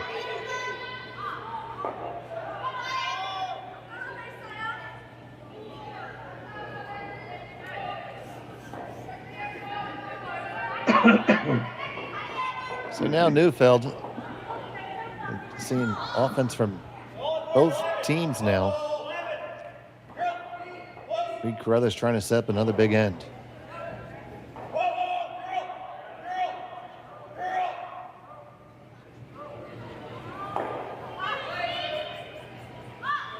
Put 3 in the house, avoid doubles, you're getting at least 2.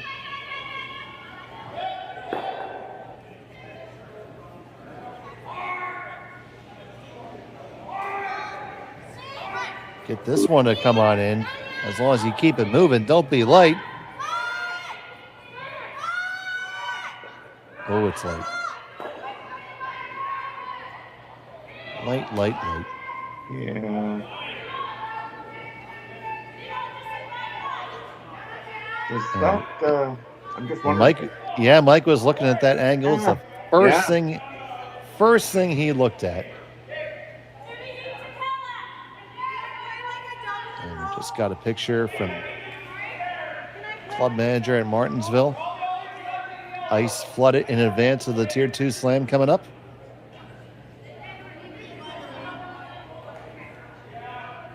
Excited for that.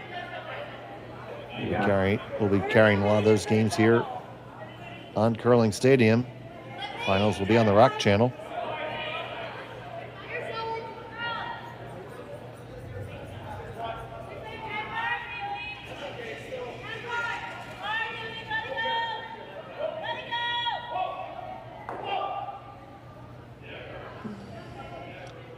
Not touching this because you.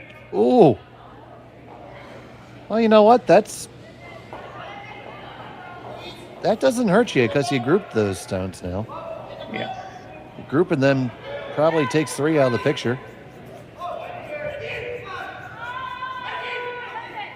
And that's the one thing that Mike McEwen absolutely had to avoid. And the 3 would put him down by 2.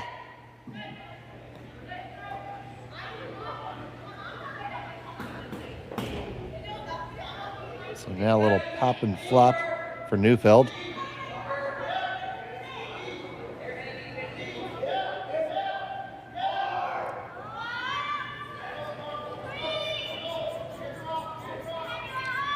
There's the pop.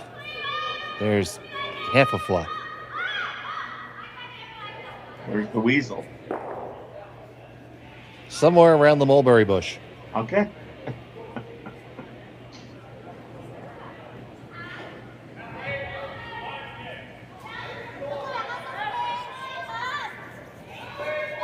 Correct me if I'm wrong, coming it this way and trying to roll there. Reid's going to have to throw, Mike's got to throw a missile here.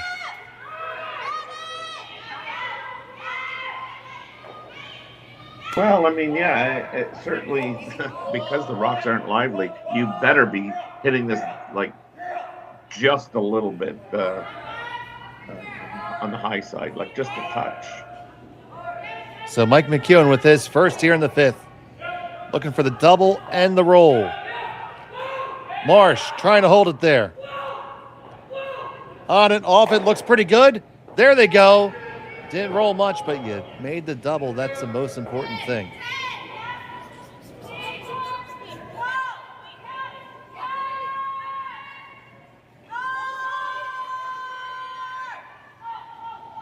Oh, he threw that with enough weight to make pretty much anything go.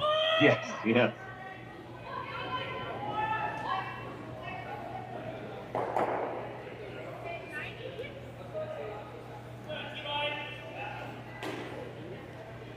So where's the best place for Reid to leave his shooter? Well, I mean, I'd like to think that, you know, he would want to go out to the wings, really. Full 8 foot.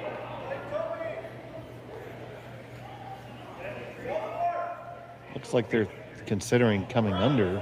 Yeah, because Mike, I mean, if he goes right under, I mean, Mike's going to have that potential double.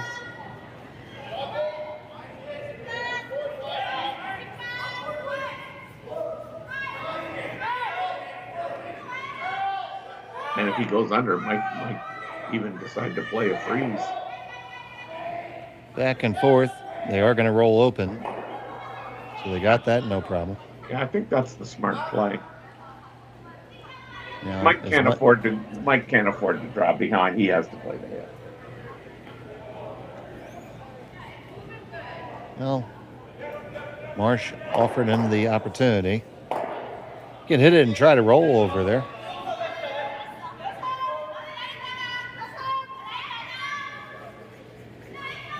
But yeah, I agree. The straight draw is just too much risk. And I want to know, more importantly, on that back bench in the home end, that's a bold choice of fabric.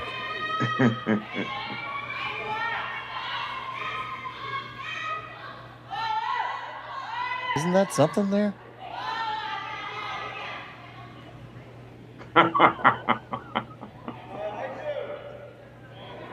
I mean, it looks like it's something out of Austin Powers. I figures only you would notice that too. Mike McEwen with his final of the fifth, looking for the hit and roll. Both men on the brush. They're going to hit it. Will they get the right roll? They get a pretty darn good one, Terry. Yes, they do.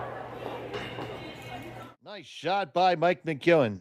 Yeah, you can still see some of it, but yeah, I don't know how Mike plays this any finer. I mean, the good news was they had to sweep it. It wasn't like it was yes, no, maybe. They had to sweep it to ensure they stayed kind of in play, and those are the easier ones to call. But certainly, Reid has an opportunity here to. I mean, there's a fair bit of distance. There's almost probably 6 feet there. So Carruthers is going to try to dig this one up from 6 feet under.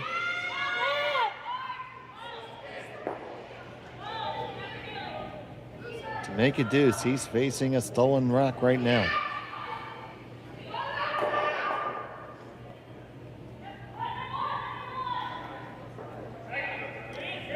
Final stone of the fifth. Needs to get around the guard and push it all the way through to the back 8. McEwen holding the line. It gets by. Oh, beautiful. They push it back. They stick the shooter. There's 2 for the skipper. 5-4 is the score after 5. McEwen has the hammer when we come back to Swift Current after this on Curling Stadium. Brett, come on, man. I know Aztec's #1 for online safety training, but we really should be out here practicing. I know, guys. I'll be right there. Just let me finish this course on gas detection. Wait. Do you smell that?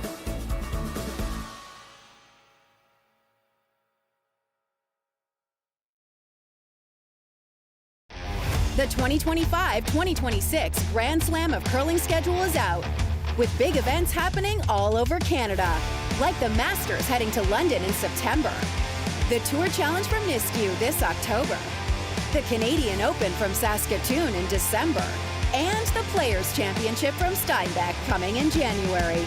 Early bird weekend and full event passes on sale now at gsoctickets.com. Let's rock!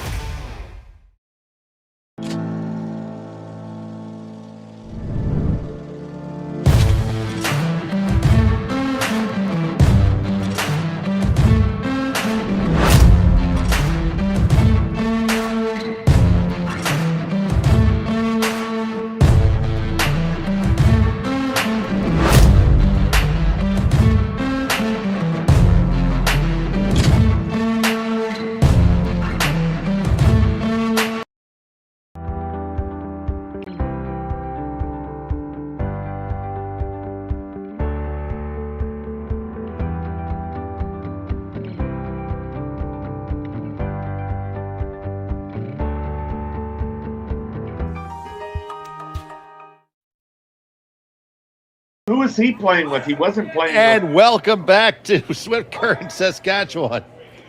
It's the RBC Dominion Securities Western Showdown. It was a nice deuce there by Reid Carruthers there, Terry. Yeah, Reid, that last shot of Reid's was perfect. The weight control was great.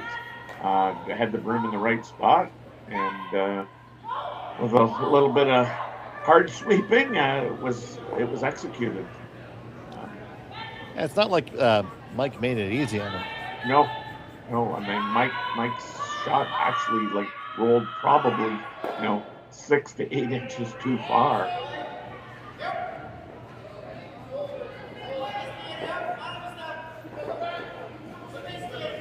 And that 6 to 8 inches was the Bridget on him. Mm-hmm.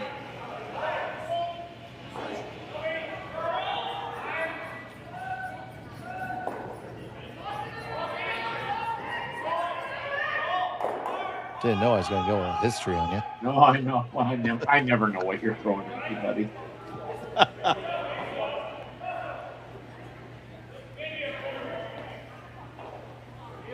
Lots of bull crap with a few speckles of truth in it. Yes.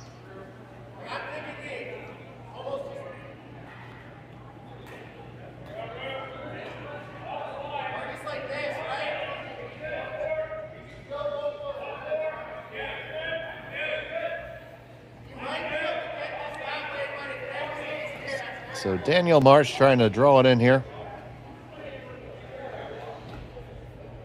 Work it around, work it in.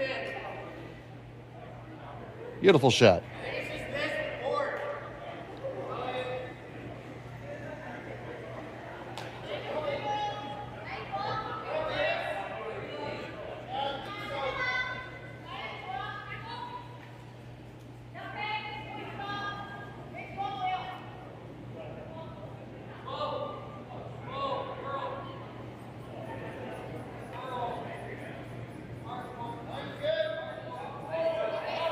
Schneider. Just working on in here.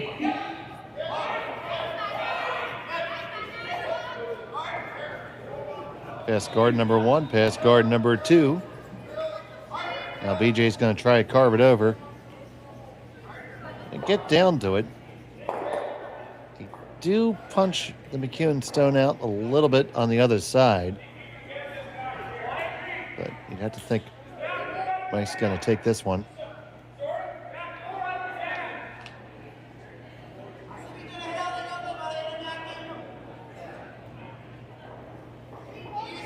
Another nice, delicate little shot.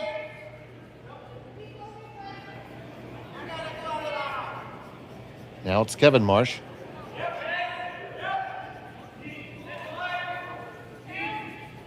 Flash picks this one up right away.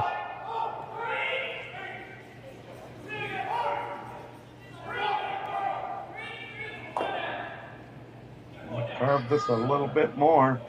Yeah, got to get there. Oh, just squeaks it by. Does it have enough gusto? Yes. Just enough of each.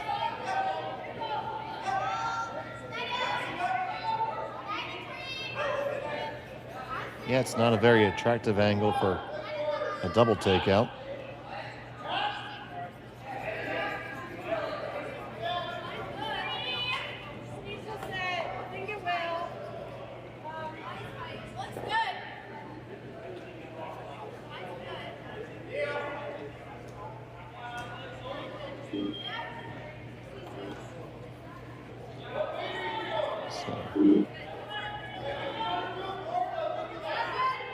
Talking over the line and where they want to end up here.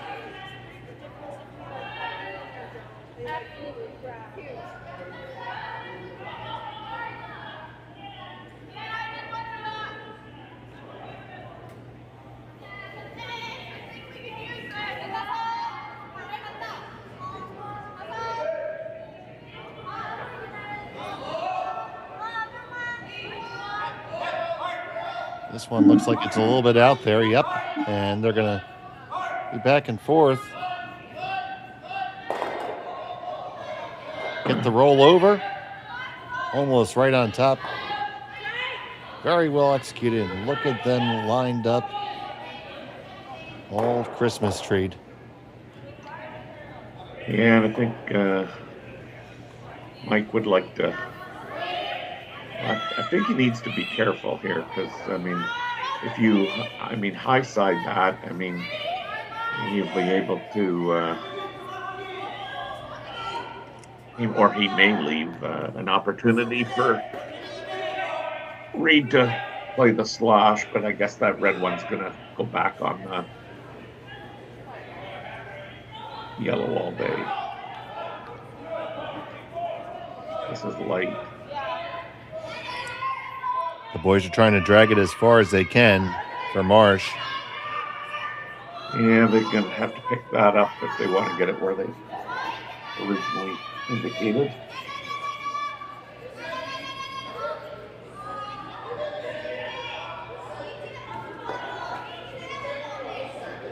Even though it's light, it's in a position where it poses a bit of a threat to Reid later.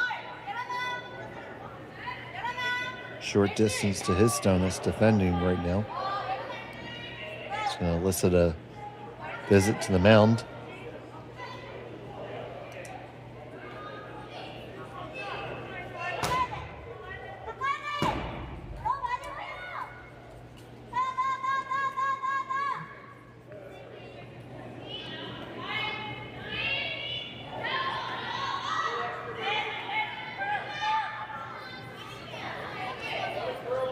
Schneider coming down as well.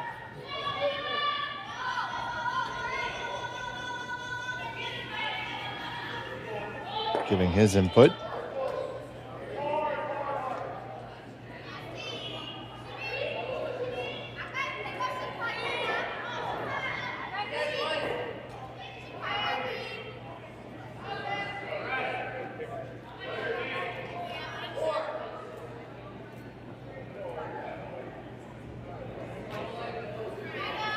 So it looks like they settle on a guard. Yeah.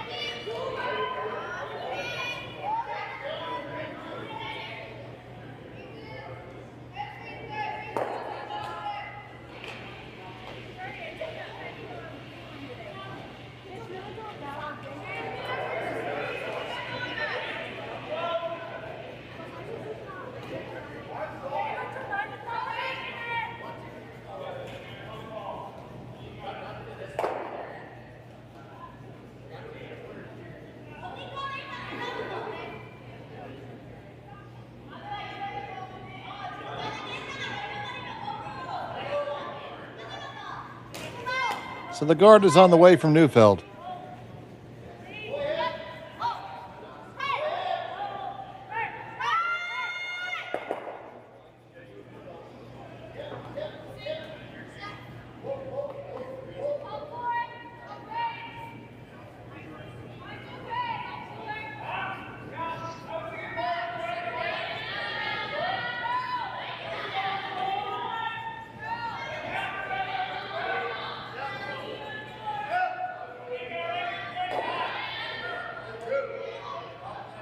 Where does Mike go from here? Does he play this little short run now? I think you almost have to, don't you?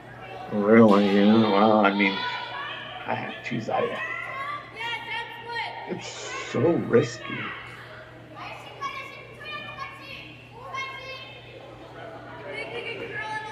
It also has a favorable outcome if you make it. I think you could potentially sit 3 here. A little lighter than I thought they were playing. They make contact, wreck on their own. They lie second and third. Shuffled the deck a little bit. Yeah, but I don't like what's left.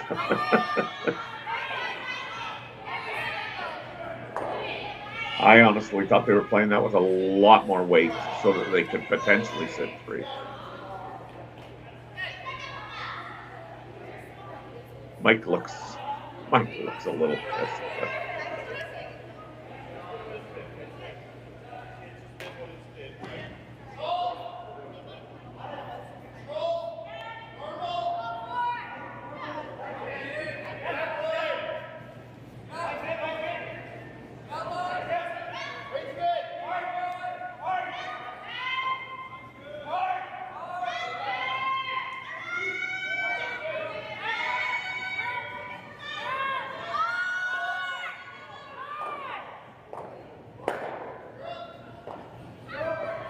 So down comes the stone from Neufeld. Just going to kill the one in the back here. Yeah. Smart play. Mike's going to throw the double peel.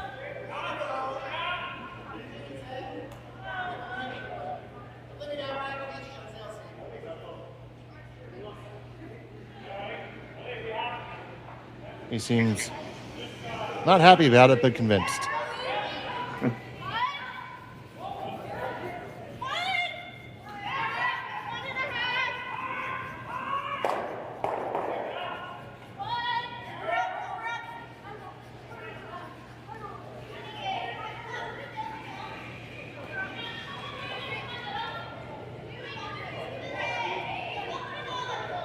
So looking to rearrange the deck chairs here.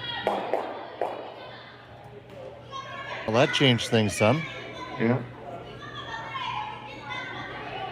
Do have access to the 4-foot area from both sides now.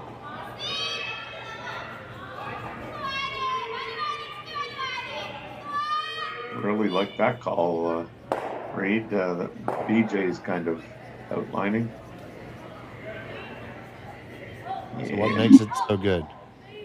Well, I mean, that you own both sides of the 4-foot, and I don't see how you have access to your red one to improve it.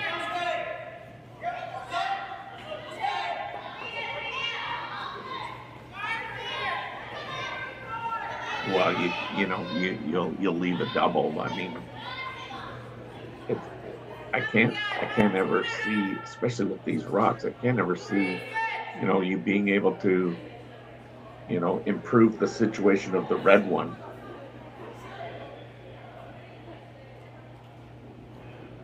So first to 2 for Carruthers.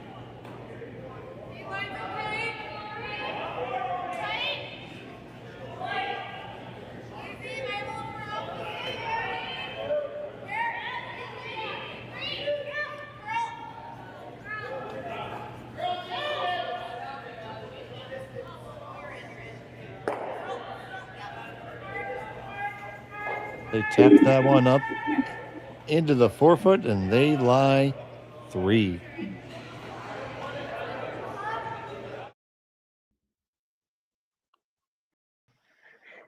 Yeah, a little intern tap here.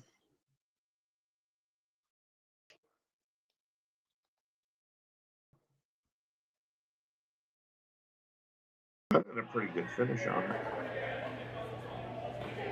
It did so. I don't know if Mike.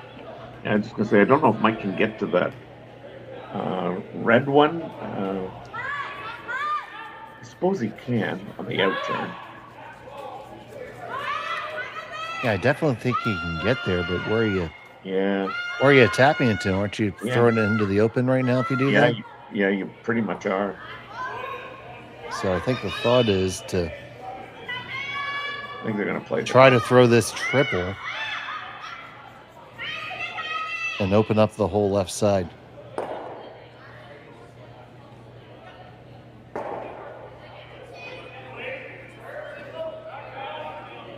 I think it goes, and by goes, it goes far enough to be good.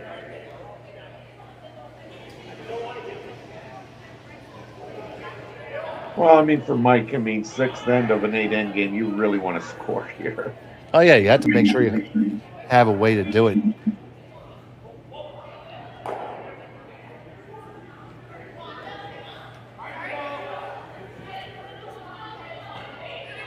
Mike's preset routine hasn't changed in 20 years.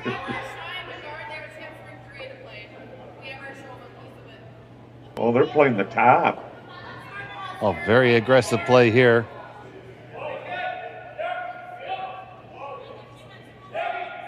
So McEwen on the tap. Flash trying to work it over. Work it over, work it over. Gonna get the tap. Get the tap, push it back. Wow, what a good shot. And your shot, Rock. A little bit of magic left in that broom for Mike McEwen. Wow. Well, Mike fooled us all here by playing this tap. I mean, we both thought he was playing, he settled on the, well, I thought the double, and you said even maybe the triple, but what a good carve here too by Colton, and they get shot Rock out of this.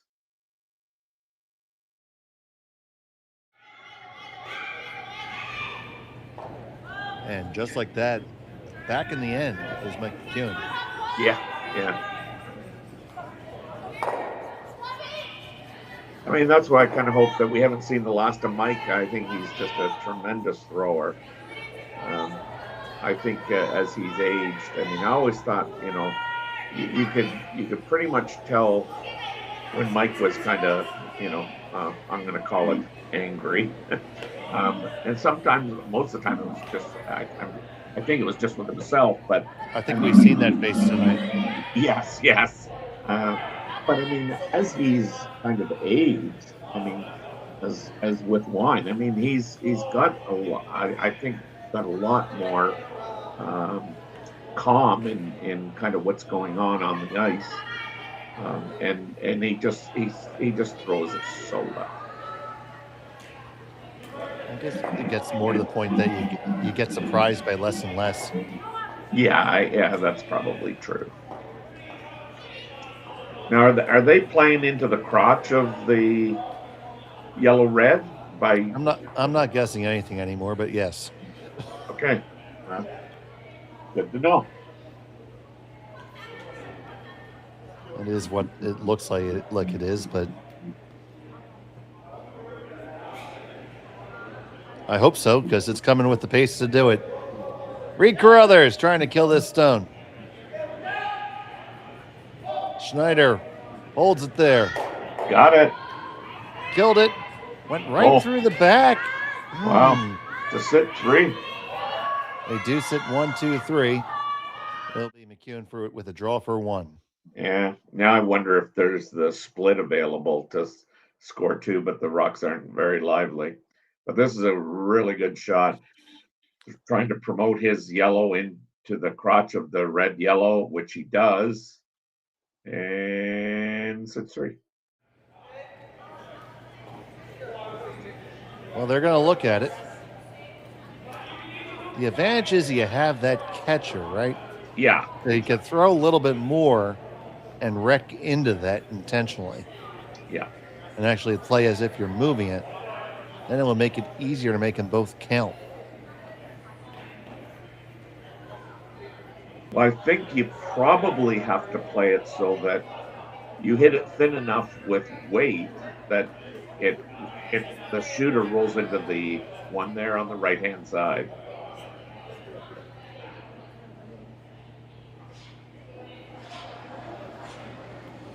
Yeah, I agree with you, Terry. I mean, just between you and I and the sheets of ice here, the 792 people watching. Yeah. Do you ever just play your draw for 1? And I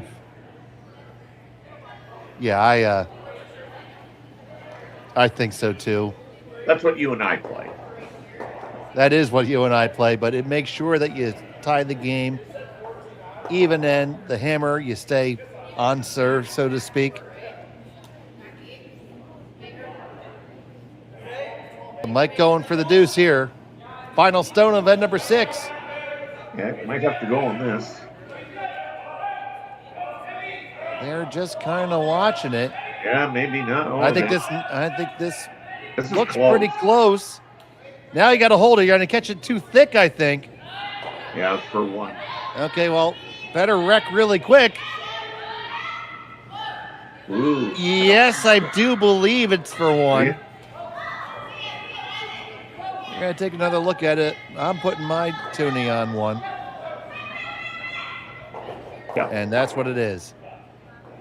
We're knotted up at 5 after 6. The penultimate end comes up next here on Curling Stadium. Welcome to the RockShop.net, the official store for the Grand Slam of curling. Whether you're looking for the best hats, stylish clothing, fun toys, or unique accessories, the Rock Shop has it all. Shop online anytime at therockshop.net for exclusive Grand Slam of curling gear, or come see us in person at your next event. Therockshop.net, where fans find their favorite curling gear.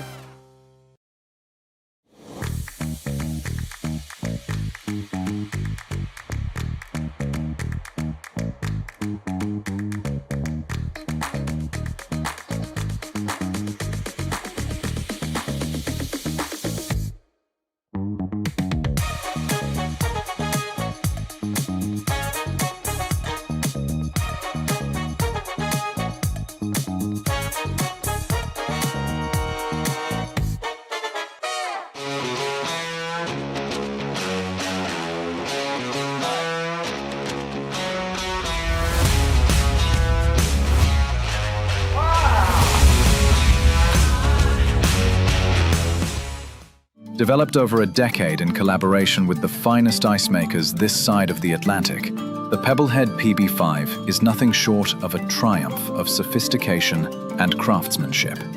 Weighing less than half its lumbering copper predecessors, yet boasting tenfold their durability, the PB5 delivers perfect, consistent ice, time after time. The PB5 by Pebbleheads.com, the apex of ice-making ingenuity for the roaring game of curling. Ice it out, and welcome back to Swift Current. End number 7 here at the RBC Dominion Securities Western Showdown. Reid Carruthers versus Mike McEwen, all knotted up. Carruthers has the hammer. Throwing the Yellowstones here in the 7th. Carruthers at 2-0 if he can win this game. As we had a stopwatch go flying there. If he can win this game, he goes to 3-0, and he'll be in the first part of those top division of the qualifiers. Basically gives them 2 shots at making the playoffs, because it's kind of like a little page playoff. And Mike McEwen at 1-1, a loss would make them have to rely on their draw shot challenge to get in. A win will have them advance in some fashion.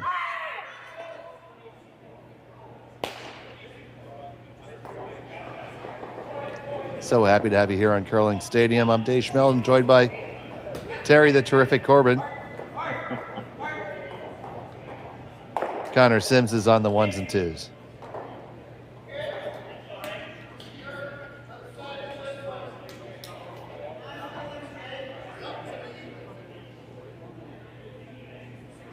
So we have the aggressive setup here. Double guards from McEwen. Yeah. Reid's put 1 under, now throwing the corner.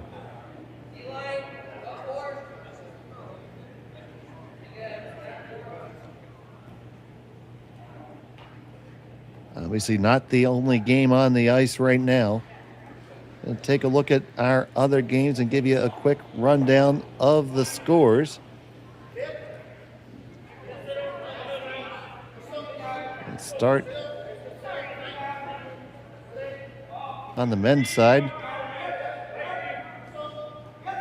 Looking at sheet number 4. Oh, let's see here. Sheet 5, we see the game completed. We can zoom in on that and catch that score.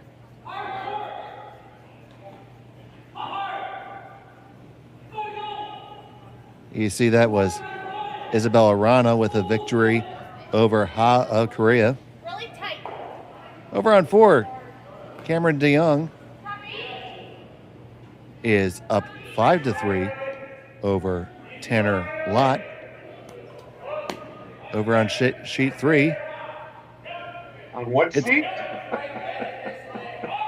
It's Bradley Moser with a 6-3 advantage over Lucas Klima. Kim all over Henderson by a score of 6-2. And all the way over yonder in the hinterlands, Delaney Strauss is rallying against Bubba Kang. Kang, you see, threw up that 4 spot in the 4th, but a deuce in 5 and a stolen point in 6 gives Strauss a 1-rock lead. And that will bring us back over to our feature. And Terry, if you had to go on the points bet right now, not that we would ever suggest anything like that, who would you think has the advantage right now? Well, I mean, I kind of think Reid does, because if he scored 2 here, we know the odds of winning a game when you're 2 up coming home. I think Mike's kind of in that dilemma of, you know, how early is too early and how late is too late to make a move.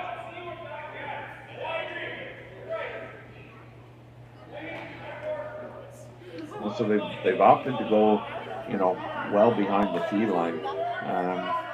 Interesting call.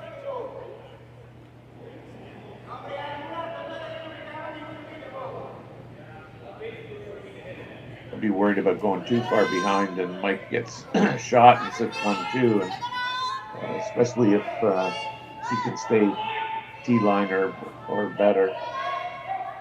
Yeah, you absolutely have to watch out for that. This really took off. Yep. Or as they would say at some curling clubs, it really buckled. Buckled, I love it.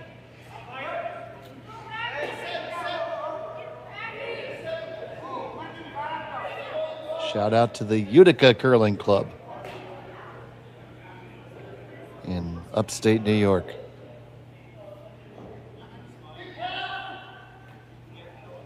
They have a lot of weird words for things. It's not the house, it's the park. Jesus. Yeah, I know.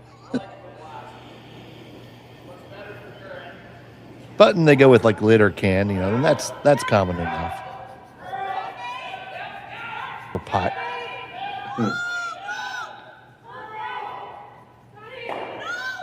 Ho ho! Wow. That just got sliced and diced right on out of there. Ready to make a stir fry. Describe the cooking process here. Yeah, wow, this is peel weight, and this has got a lot of rotation coming down, but if they get this just perfect, splits out the two reds and leaves yellow sitting two.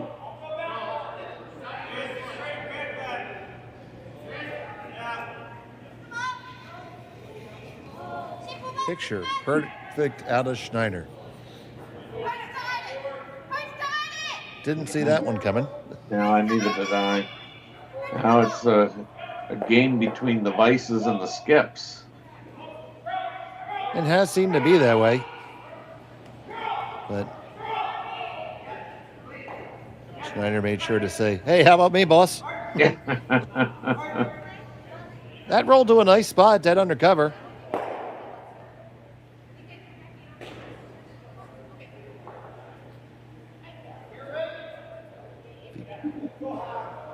See, indicating just through the house weight.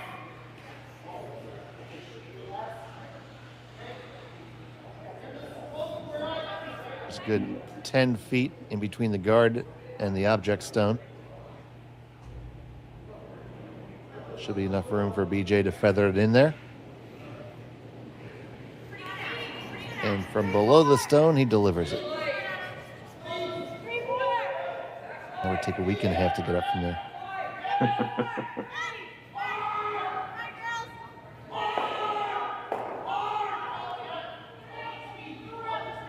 It gets on by. Nice shot. Nice shot. Do they clear it far enough out? They do. They sit 1, 2, 3. Yeah, kind of Mike's in. This is a tall order, this shot. Yeah, Mike's in a little bit of a jam here. So asking Colton to freeze down the shot stone without a lot of clearance there. I mean, it's there. This just has to, got to be good.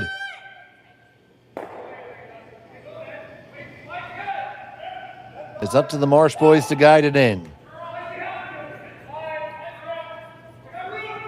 Kevin on the hold side. Daniel watching the weight, now carving it over. Both of them need to drag it to get it there. Will they get all the way to the face? Not quite. Is it far enough, Terry? Well, I think that's doable, man. Their yellow's one, but I'm wondering if Reid now can promote the yellow one and chip that red one off to the side. Yeah, that's another tough one to get around. That's what I was thinking.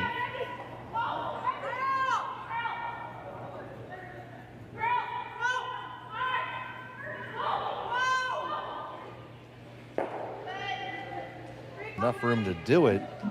Question is, it's not what you make, it's what you leave. What's going to be left after that? I think if you do that, you might end up leaving a better pocket to freeze into.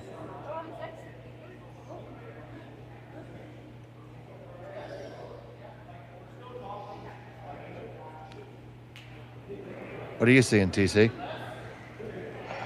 I mean, I think I like that. Seeing if you can chip it out by getting to the nose of that one that was just thrown. Well, Reid likes it too. That's the call.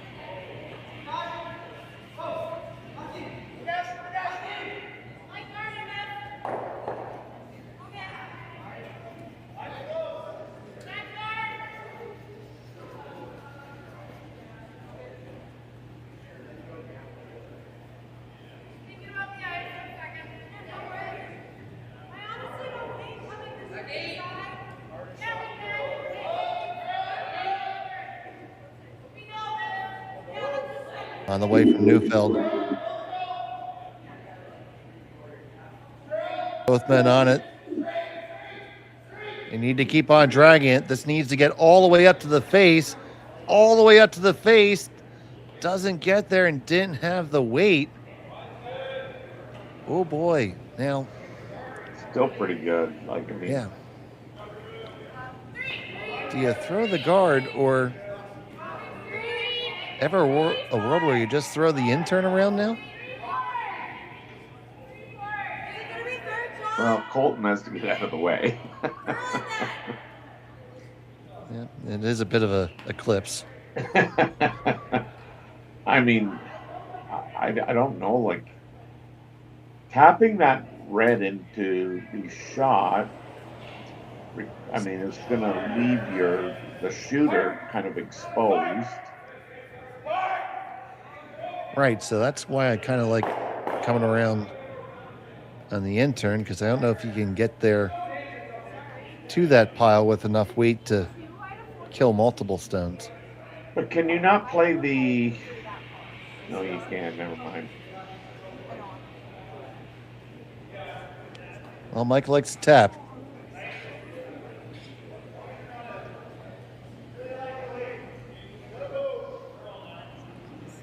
So ideally, you want to just tap this frozen to the one in the back.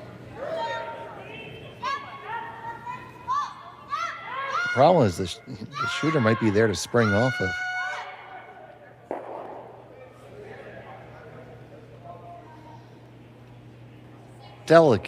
Delicate shot for Mike McEwen.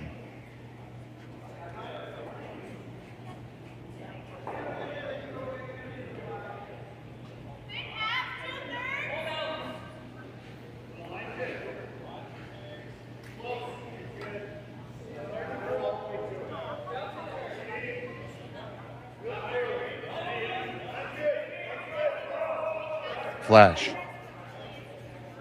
Now Marsh. And he's just going to lay up a guard.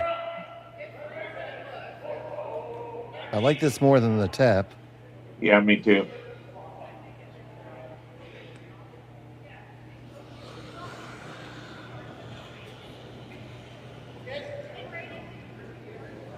Well, always tells you it's a good shot if your opponent gets rid of it.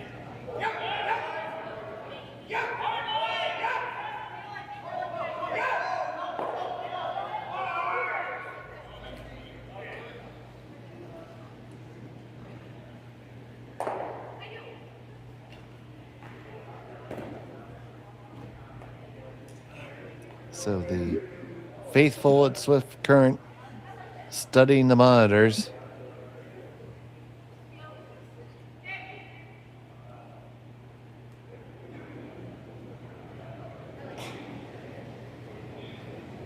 And here's Carruthers.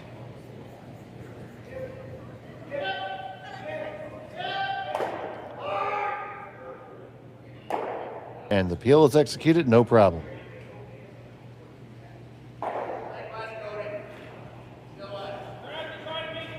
Does he tap it now? It looks like he might be pulling the trigger on it. Yeah, I think he might be too. Or it could be a guard again. Sorry, guys.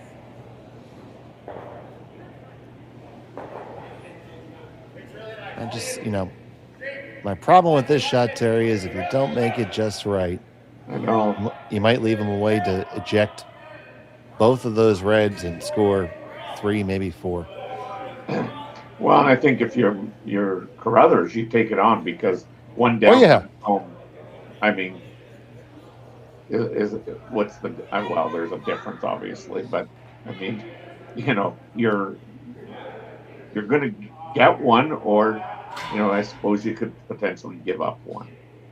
Yeah, you're going to go for the bingo shot. Yeah, exactly.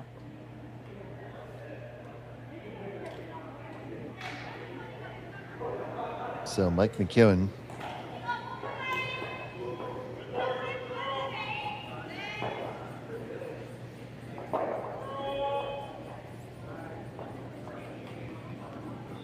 His last of the 7th.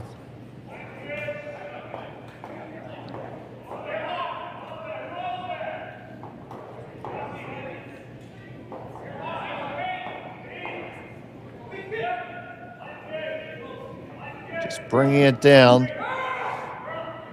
Try to get just down to the edge and nuzzle it in. And you got to get the shooter out of the way too, I would think. Oh. Terry, I don't think that's any good. I think he hit a quarter of that rock. Both those reds are gone. I just don't know how far that the sandwich rock goes. And is that a catcher over there? Probably. It could be a catcher. Yeah. No, it could be. That's a fair point. Who's even shot? Is it red or yellow? Yeah, I think it's red, but is it? I think it might be Reid.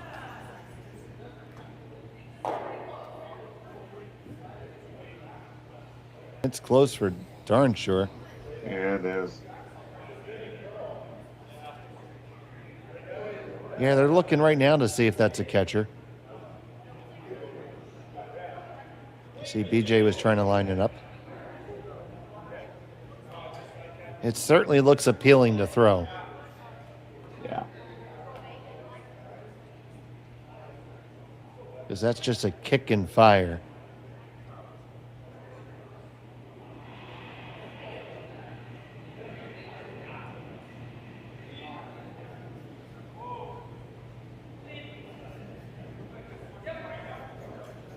Let me ask you the other question. If he doesn't take that on, he just hit in-turn draw?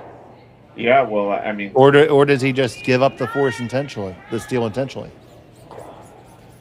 Well, we've had many debates over that. I mean, I certainly know myself, I want the hammer an 8, and if it means just down 1, I'm in. Oh, he's going to fire away at this. Let's see what happens. Hold on to your hats.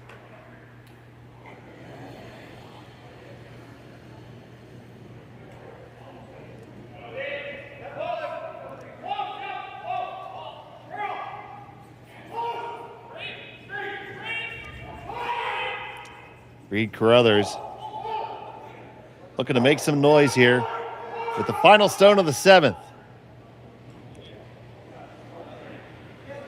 Facing a stolen rock. Trying to make them go. Hit the one ricochet. Does it catch it? It does, but it's still good for 2. And he can put them on the board for Reid Carruthers. McEwen's going to need a deuce in 8 when we come back to Swift Current. Hey, Mark, you ready for this game tonight? Yeah, I'm excited, man. Cupsy, what are you doing over there? Don't worry, boys. Was just on AztecSafety.com, took a fire extinguisher safety course. Paul, I'm putting out the fires from now on. Woo!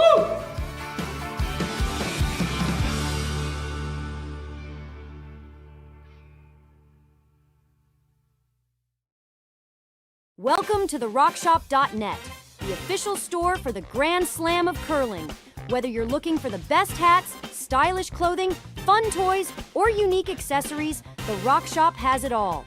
Shop online anytime at therockshop.net for exclusive Grand Slam of curling gear, or come see us in person at your next event. Therockshop.net, where fans find their favorite curling gear.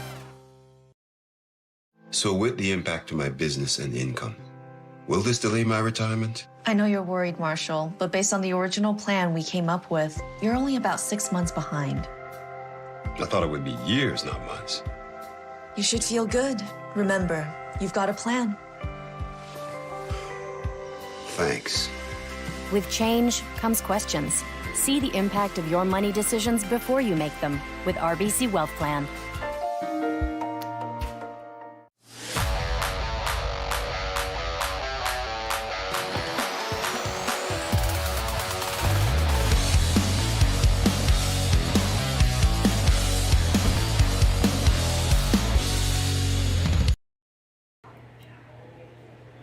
Welcome back to the 8th end here from the Swift Current Curling Club and the RBC Dominion Securities Western Showdown.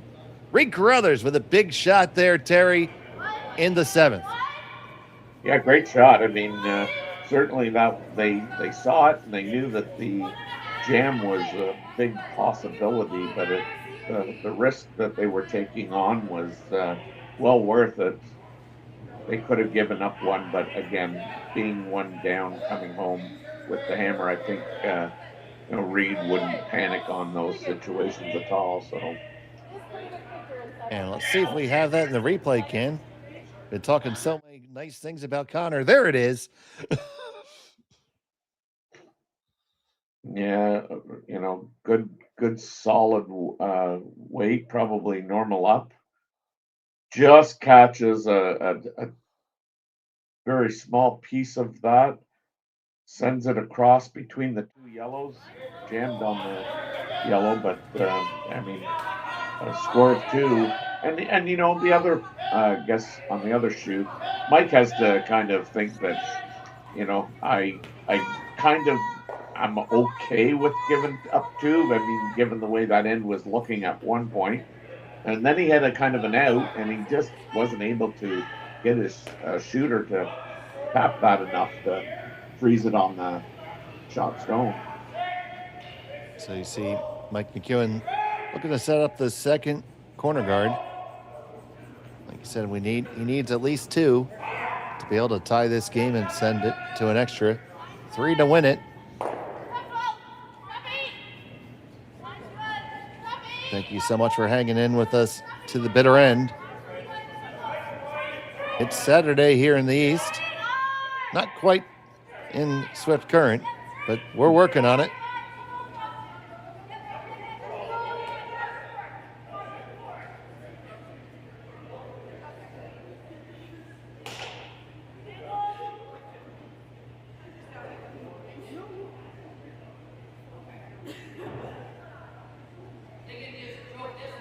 And it's been a great weekend of curling all week long.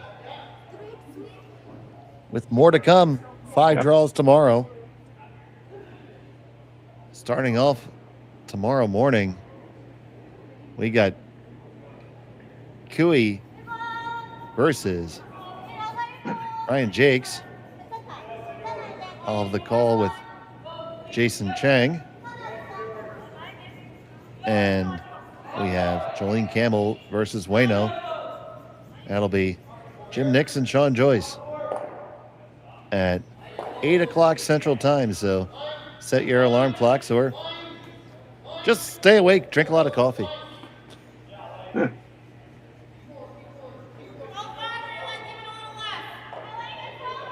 we still have some business to do here, and with all those yellows in the rings, Mike's got to start populating with some reds here. Yeah, I know. And get him to stay.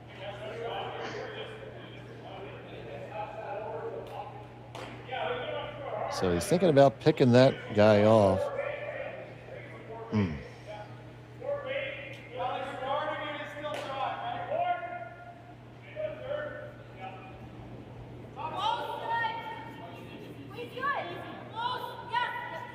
a little surprised at this call.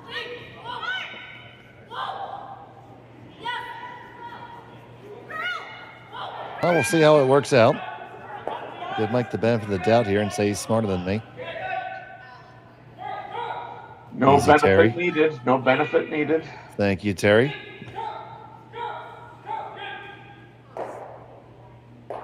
Terry the Oracle Corbin. You know what? That's not a bad result. Very gettable, though. Needed to spin up just a skosh more. Yeah, well, the good news is it now provides, 2 corner guards. And Reid has to remove that red one, so he should be able to utilize a corner guard.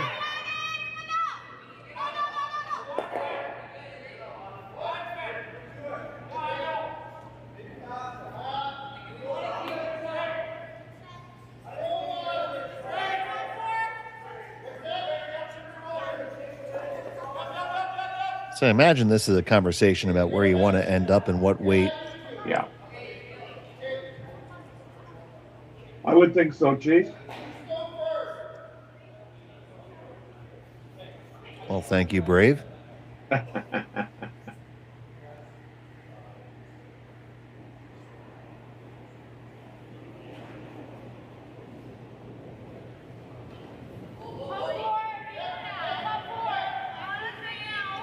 A lot of heat on this one. Gonna kill them both. And now Michael just utilize a corner guard. Yep. Pick a side, any side. Yeah. I kind of like the right side.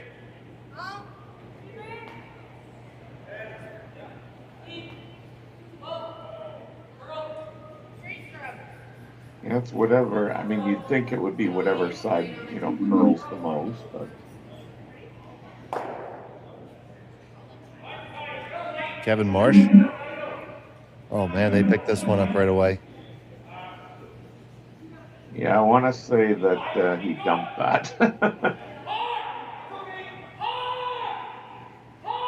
You know what? They're going to get this by, are they not?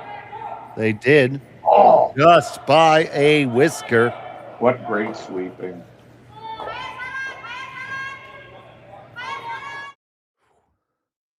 Take another look.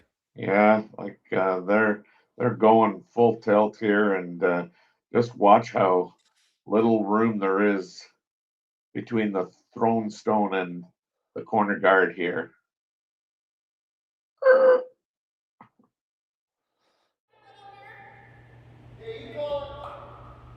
You could tell Flash was happy with that one when he swiped off to the side with authority.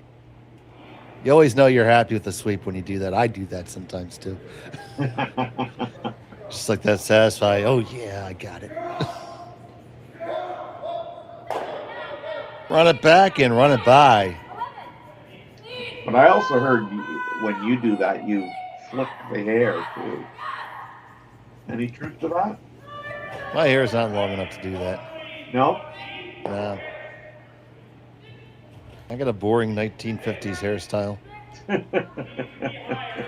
Now, I don't use Brill cream, but I use dry pomade. That's what the modern thing is now. Ah, okay.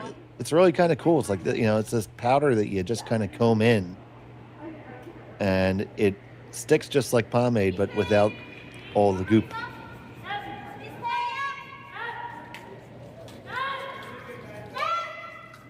So after that hair care interlude, that's all the goop. Brill cream, a little dab will do you. And it's funny because I do remember my dad having Brill cream at. Yep. Now you want to finish this one and get it all the way. Get it all the way. Get that last little spin. All right. They got 2 in.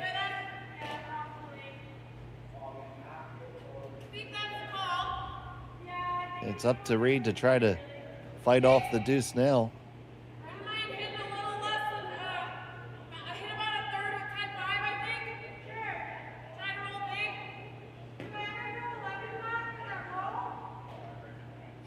You can see exactly 5/64 of that stone.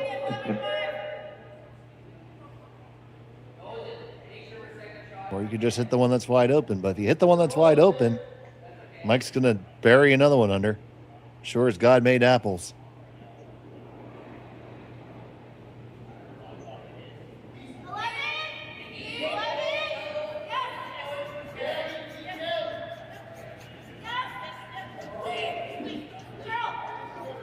And BJ's going to come on down.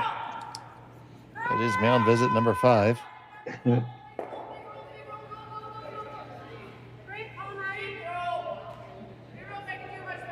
And the rest of the infield comes in.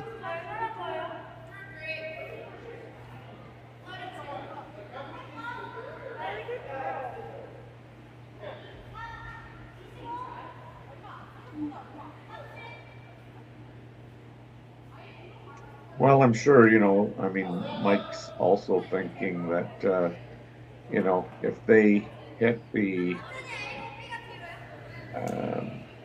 if they hit the open one, he's got to make sure that he kind of, I think, rolls close enough so that, he's got a double available for himself. Yeah, you would think so. Yeah, the one thing about playing this is that they're playing this really quiet too. It might leave a double. Yeah, and it looked like he set it in on the release a little bit there. You see them trying to carve it over now. They're going to get there. So they were able to dig it out. And I think it's worth noting that, most teams, excluding this caliber, they run and hit the open one.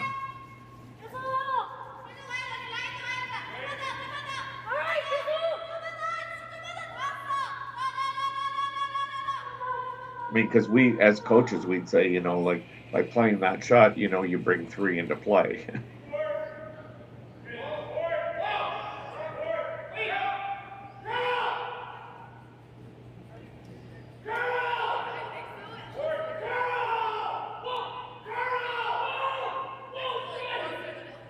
So there's a hit.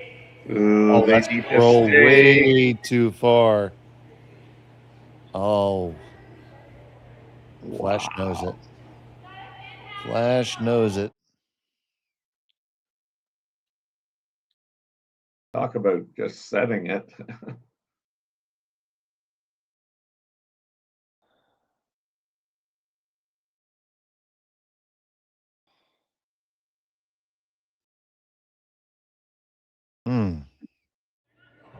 Now I'm thinking, did he set it? I mean, I wasn't watching the release, but I mean, yes, start to think like maybe, because I think they had to be playing that nose, did they not? Yeah, you would think so. I mean, even if he came over and got the back one, it would have been a better result. Yeah. Got that one clean. Yeah. That is quite the unfortunate miss.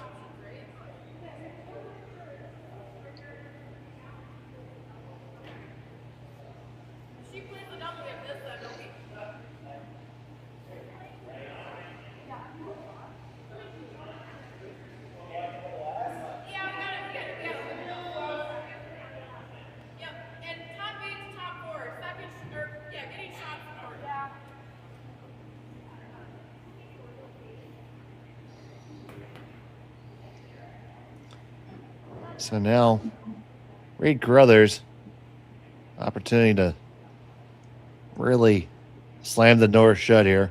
Yeah, I'm afraid so.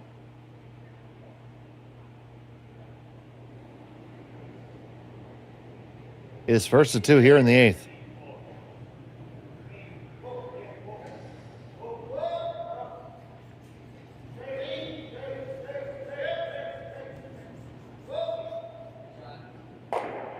He hits it, he sticks right there. So, here, Mike McEwen, you got 2 rocks left. They both got to count. Where they go? I think look for that corner freeze, because you have that the catchers over there on the side. Okay, so you corner freeze there. try to line it up so it's going to catch when inevitably Reid blasts at it. Yeah, and I don't think there's a double there back. So, I mean, yeah, this is starting to sound like turn out the lights.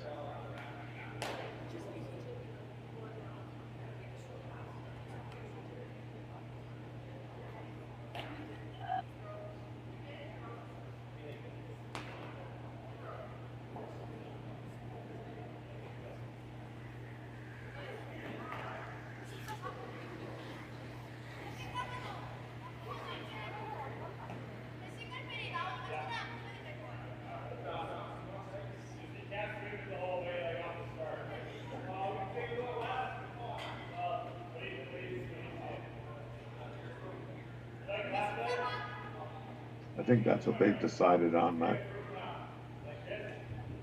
Yeah, if not that, what, right?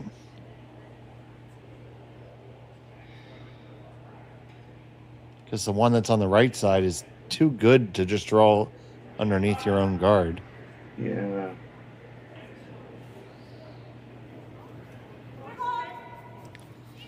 Not that it's even ridiculously good, but it's good enough.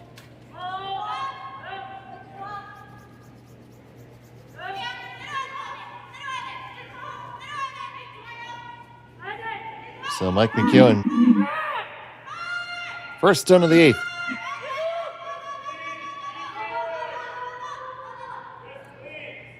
Needs a good one here to stay in the game. Yeah, real good. And even real good may not be good enough. Boys are walking it down. Got to lock on perfectly. Lock it on perfectly for the skipper. Just weld it on, freeze it on, tape it on. That is locked on indeed. Absolute pistol, man. I hope he has a permit for that. Well, you never know. Which begs the question, Terry, if you fire at this and it hits the yellow catcher, right? Yeah. Is that one in the back circle biting? I think it is just a biter, yes. And yeah, so that's why Reid's throwing a draw here. Yes.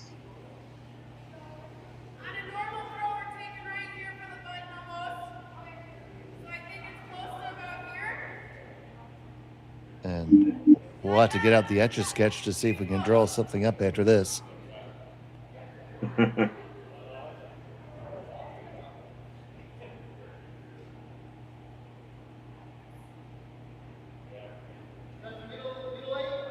Well, you'd almost think that Mike's going to have a shot at 2 here.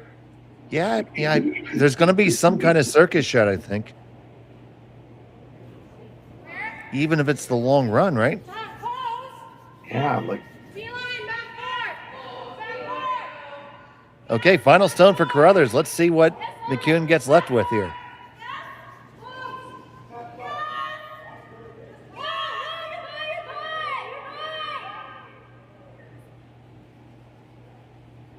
Heavy's no good.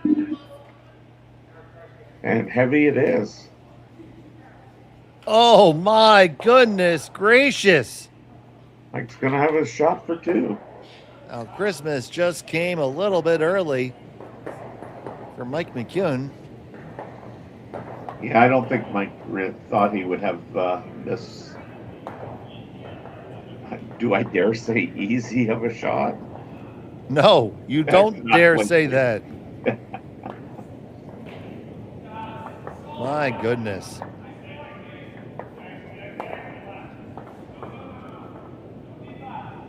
Well, here we go.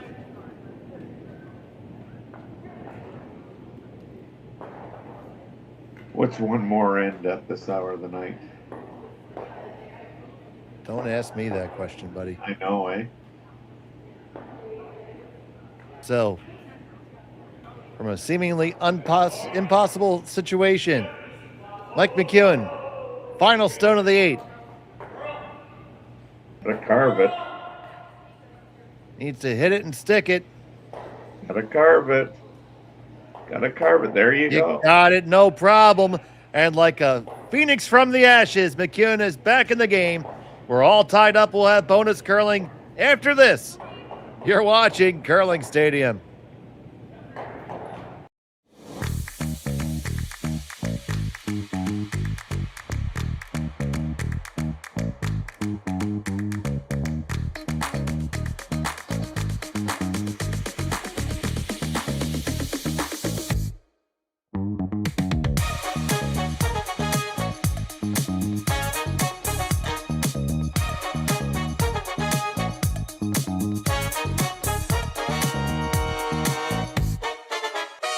So with the impact to my business and income, will this delay my retirement? I know you're worried, Marshall, but based on the original plan we came up with, you're only about 6 months behind. I thought it would be years, not months. You should feel good. Remember, you've got a plan. Thanks. With change comes questions. See the impact of your money decisions before you make them with RBC Wealth Plan.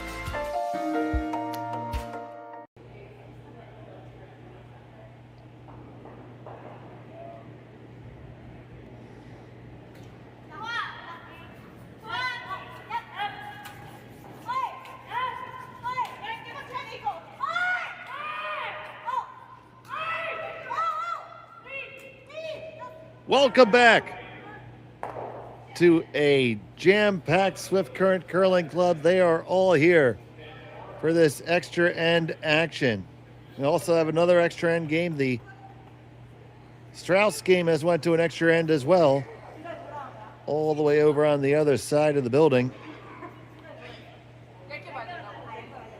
You see them over there, still fighting it out. All tied up on that match. Over here, we thought it was over, and every time you think you're out, they pull you back in. But don't worry, Terry. In 2 years, the Corleone family will be totally legitimate. Oh, brother. I knew it was you, Fredo.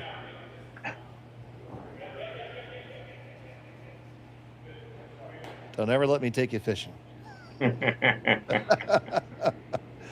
Okay, so it's Reid Carruthers with the hammer here in the extra. And you just got to rack that and say, score one. Score one with hammer. It's what you got to do.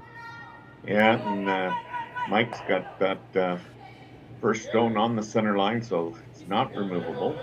Can't play the tick or anything, so game on. Game on indeed.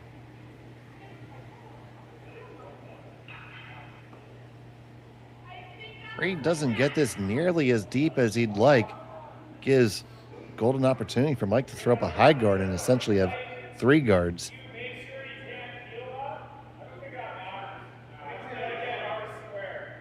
I'd be throwing a 1.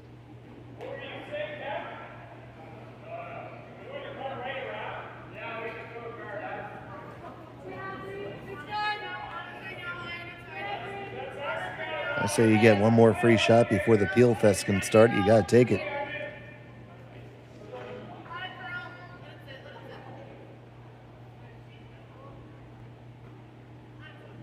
You know, that's kind of not where Reid would have called that rock. Now you got a little bit of a stagger going.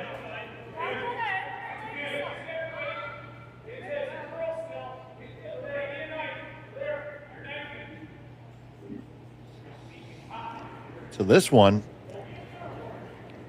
kind of surprised by his decision to come in this early. Totally shocked.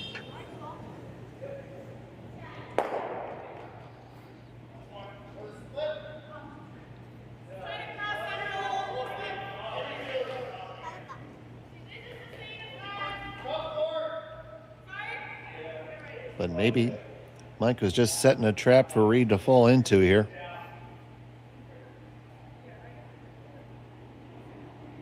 Because if this ever slides a little bit behind the tee line, oh boy. Yep.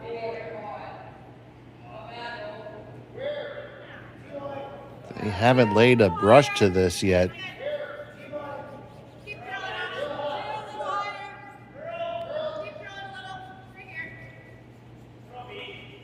That is going to slide, slippery slide, all the way down behind the tee line. So there you go, Mike. There's your catchers.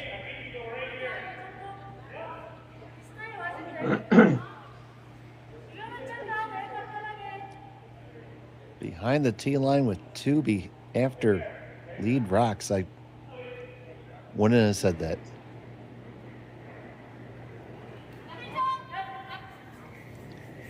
Well, usually when the end progresses like this, somebody scores one.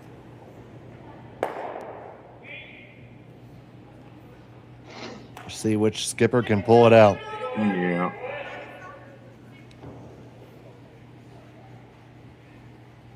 Got Flash and Marsh working this one hard.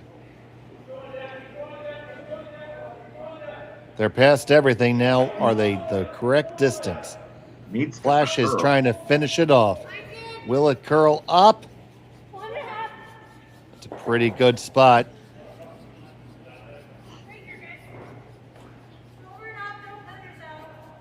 Reid has the double peel.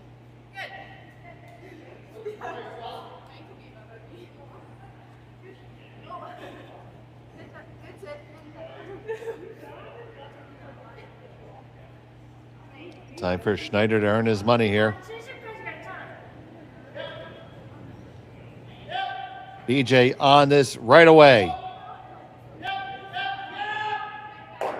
Peels the one, the second, sends it back, kills him. McEwen stone too. Oh my goodness, that's sugar, it's spice, it's everything nice. And we're not talking about the girls either. What a shot here.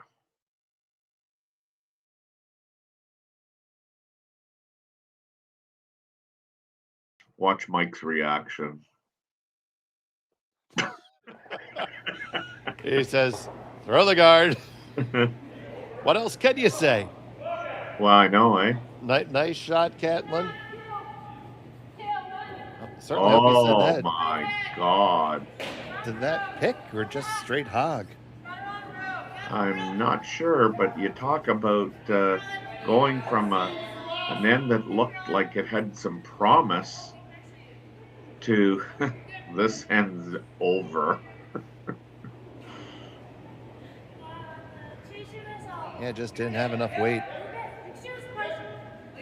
Well, and I mean, talk about, you know, one brother showing another brother their disgust. Wow. And good night, nurse. There's an empty house. Yeah. So Mike says, let's just throw a different guard now.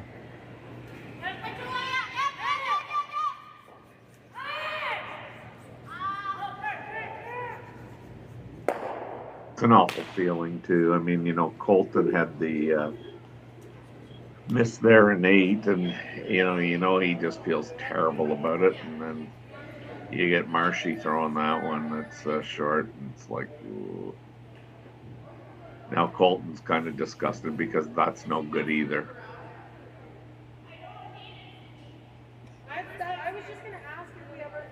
Mike's just gonna take a deep breath. Or not. He's seen BJ throw a lot of these stones. He knows that BJ's not missing this.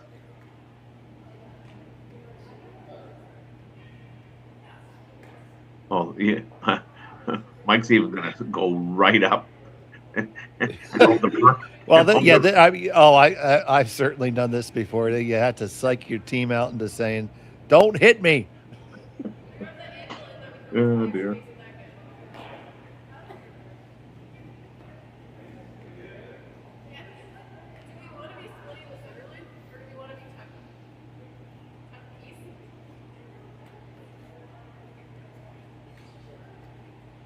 That's where Mike goes, good job, boys, getting that over the hog line. At first I thought Mike was looking for his car keys or his puppy. Yes. I think he was.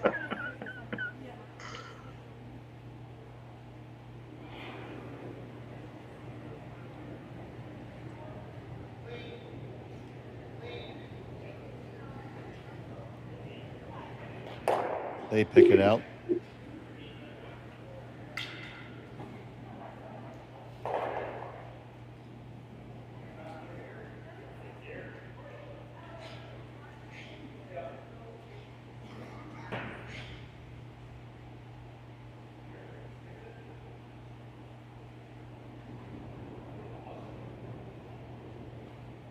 So now it's up to Mike to throw a guard. Yep, we gotta go.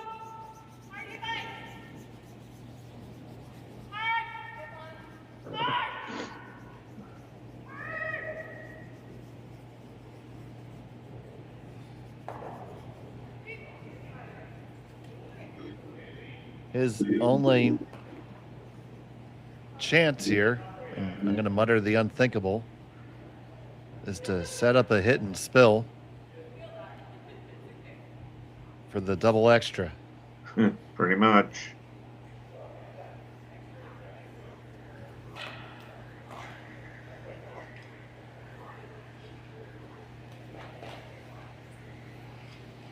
Or do you just try and get a, kind of a biter and hope that Reid throws it like that last draw in the 8th end?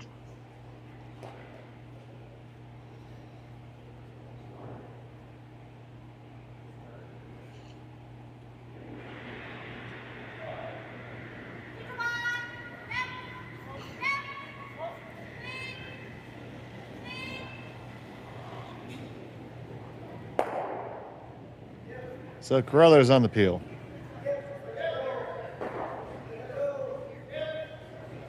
Sweeping this pretty hard. Got the desired outcome. Now it's just a question of the team, I think, talking about where best to put this shot. Flash thinks behind the tee line.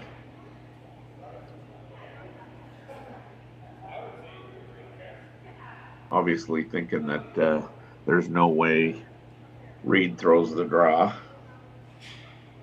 Mike's decided to go way out into the wings.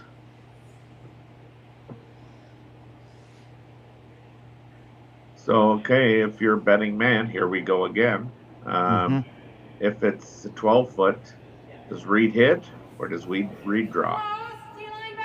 Oh, he's probably going to hit. What would you do? Draw. Yeah, there you go.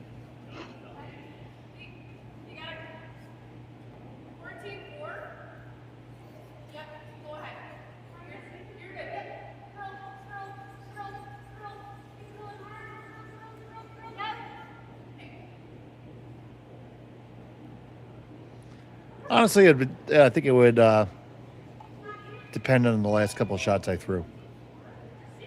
Yeah. If I had been throwing a whole bunch of hits, especially at like a control or board weight, and felt zoned in, I would probably throw the hit.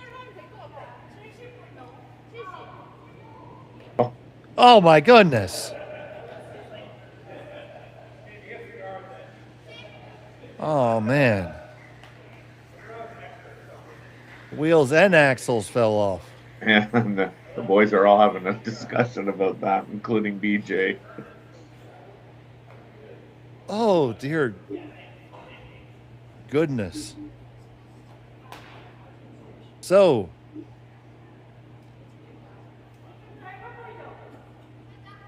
any piece of the paint for the win for Reid Carruthers.